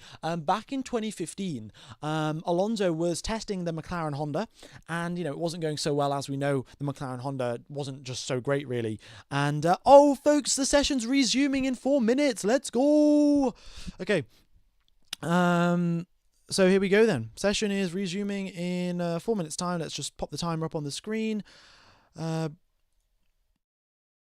Yeah. So what I was saying with Fernando Alonso and the McLaren Honda was he was testing the McLaren Honda in 2015, had quite a nasty crash actually, and by that point in the sort of new regulations, the FIA and I don't think McLaren Honda had worked out all of the sort of safety regulations with regards to not electrocuting the driver. When you have a power unit failure and stuff like that, and Alonso crashed into the barriers, and was apparently electrocuted or something along those lines. The FIA never released anything about what that happened. They will say that Alonso had a bad crash, but they never sort of released anything. And then Alonso was in the hospital for a crash that really wasn't all that severe. It's sort of a standard crash at Barcelona, not a big crash or anything like that. But Alonso had to go to the hospital for that one. And rumor has it that Fernando Alonso was electrocuted, and that's what stopped him from aging. And that is why he is such a good driver, even though he is 44 years old. Interesting stats, not stats, facts or rumors, shall we say. yeah, maybe that's turned Alonso into the unaging monster that he is right now, just dominating the Formula One field. Is Oscar back? Unfortunately not, folks. Oscar is not taking part in this quali session. He has been eliminated. So that is that.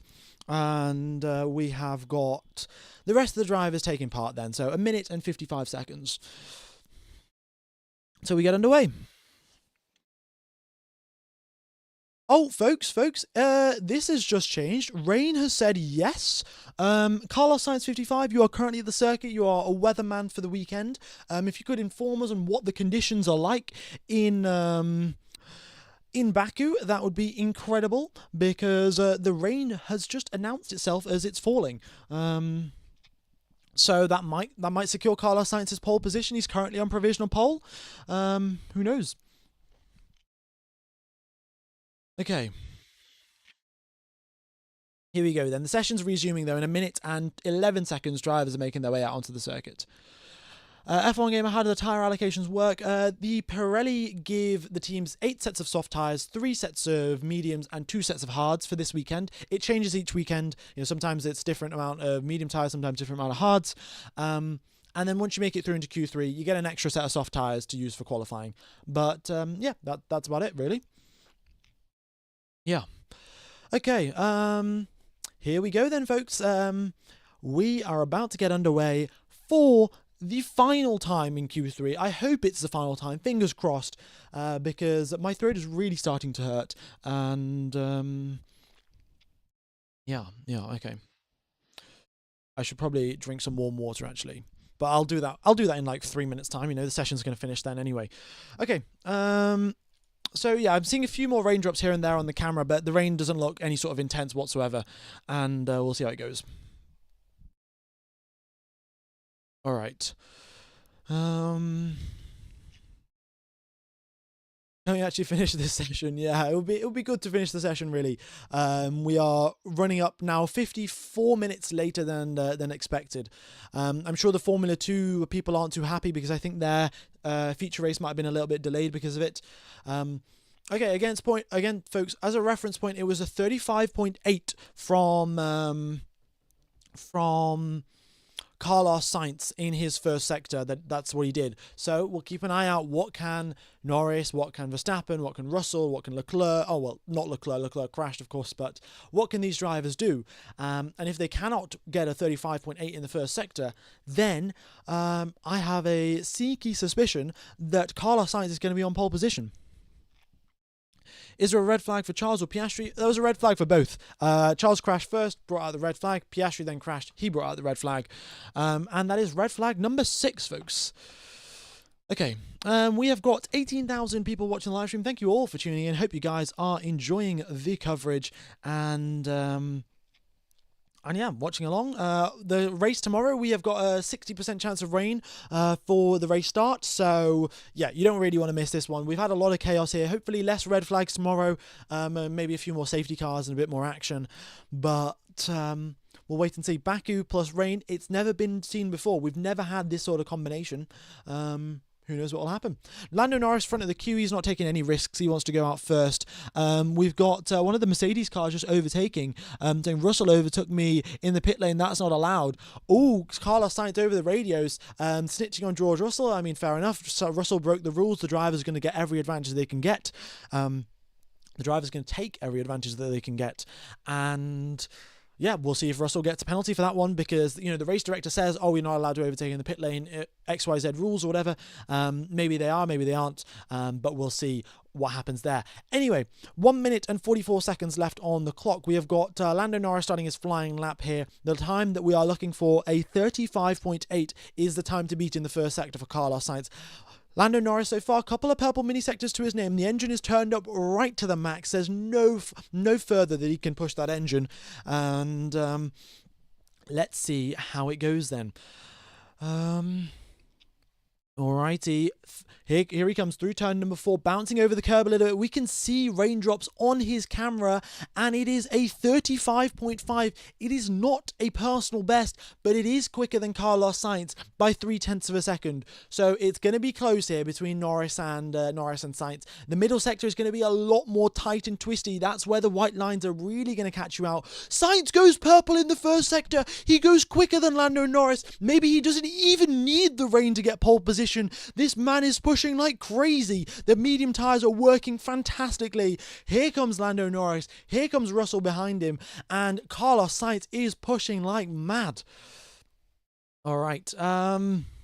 Oh, Lando Norris touches the barriers ever so slightly. He is pushing so hard there. A 41.4. That is too slow in the middle sector. I think he's losing time actually compared to Carlos Sainz. Here he comes then. What is it going to be?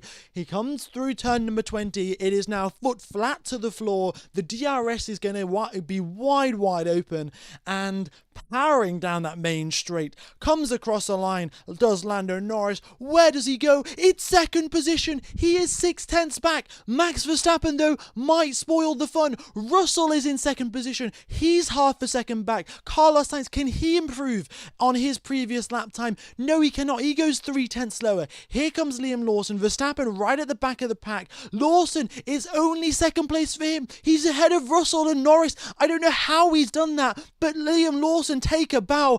Antonelli outqualifies Russell for the second time this season. Isaac Hadjar comes across the line, only 6th for him. Max Verstappen, the Flying Dutchman, he got pole position last weekend. What can he do now? Across the line, it is pole position by half a second. Oh my goodness me. Carlos Sainz is in second place, and Tsunoda across the line, it's 6th for him. Wow, what a quali session that has been. Max Verstappen takes it by half a second. Huge. He's a second clear of Norris. This was Norris's opportunity, ladies and gentlemen, to get ahead of Oscar Piastri, but he's starting in 7th. Piastri starting in 9th. He hasn't even got that big of an advantage. And Sainz is in second place. This is the second time, this is the last time Williams were in second position in quali was George Russell in 2021 at Spa. What a race that was. Well, what a race that wasn't, shall we say. But regardless, an amazing lap from Russell at that time. Sainz also with a fantastic lap that even Norris couldn't beat, that even Antonelli and Russell couldn't beat.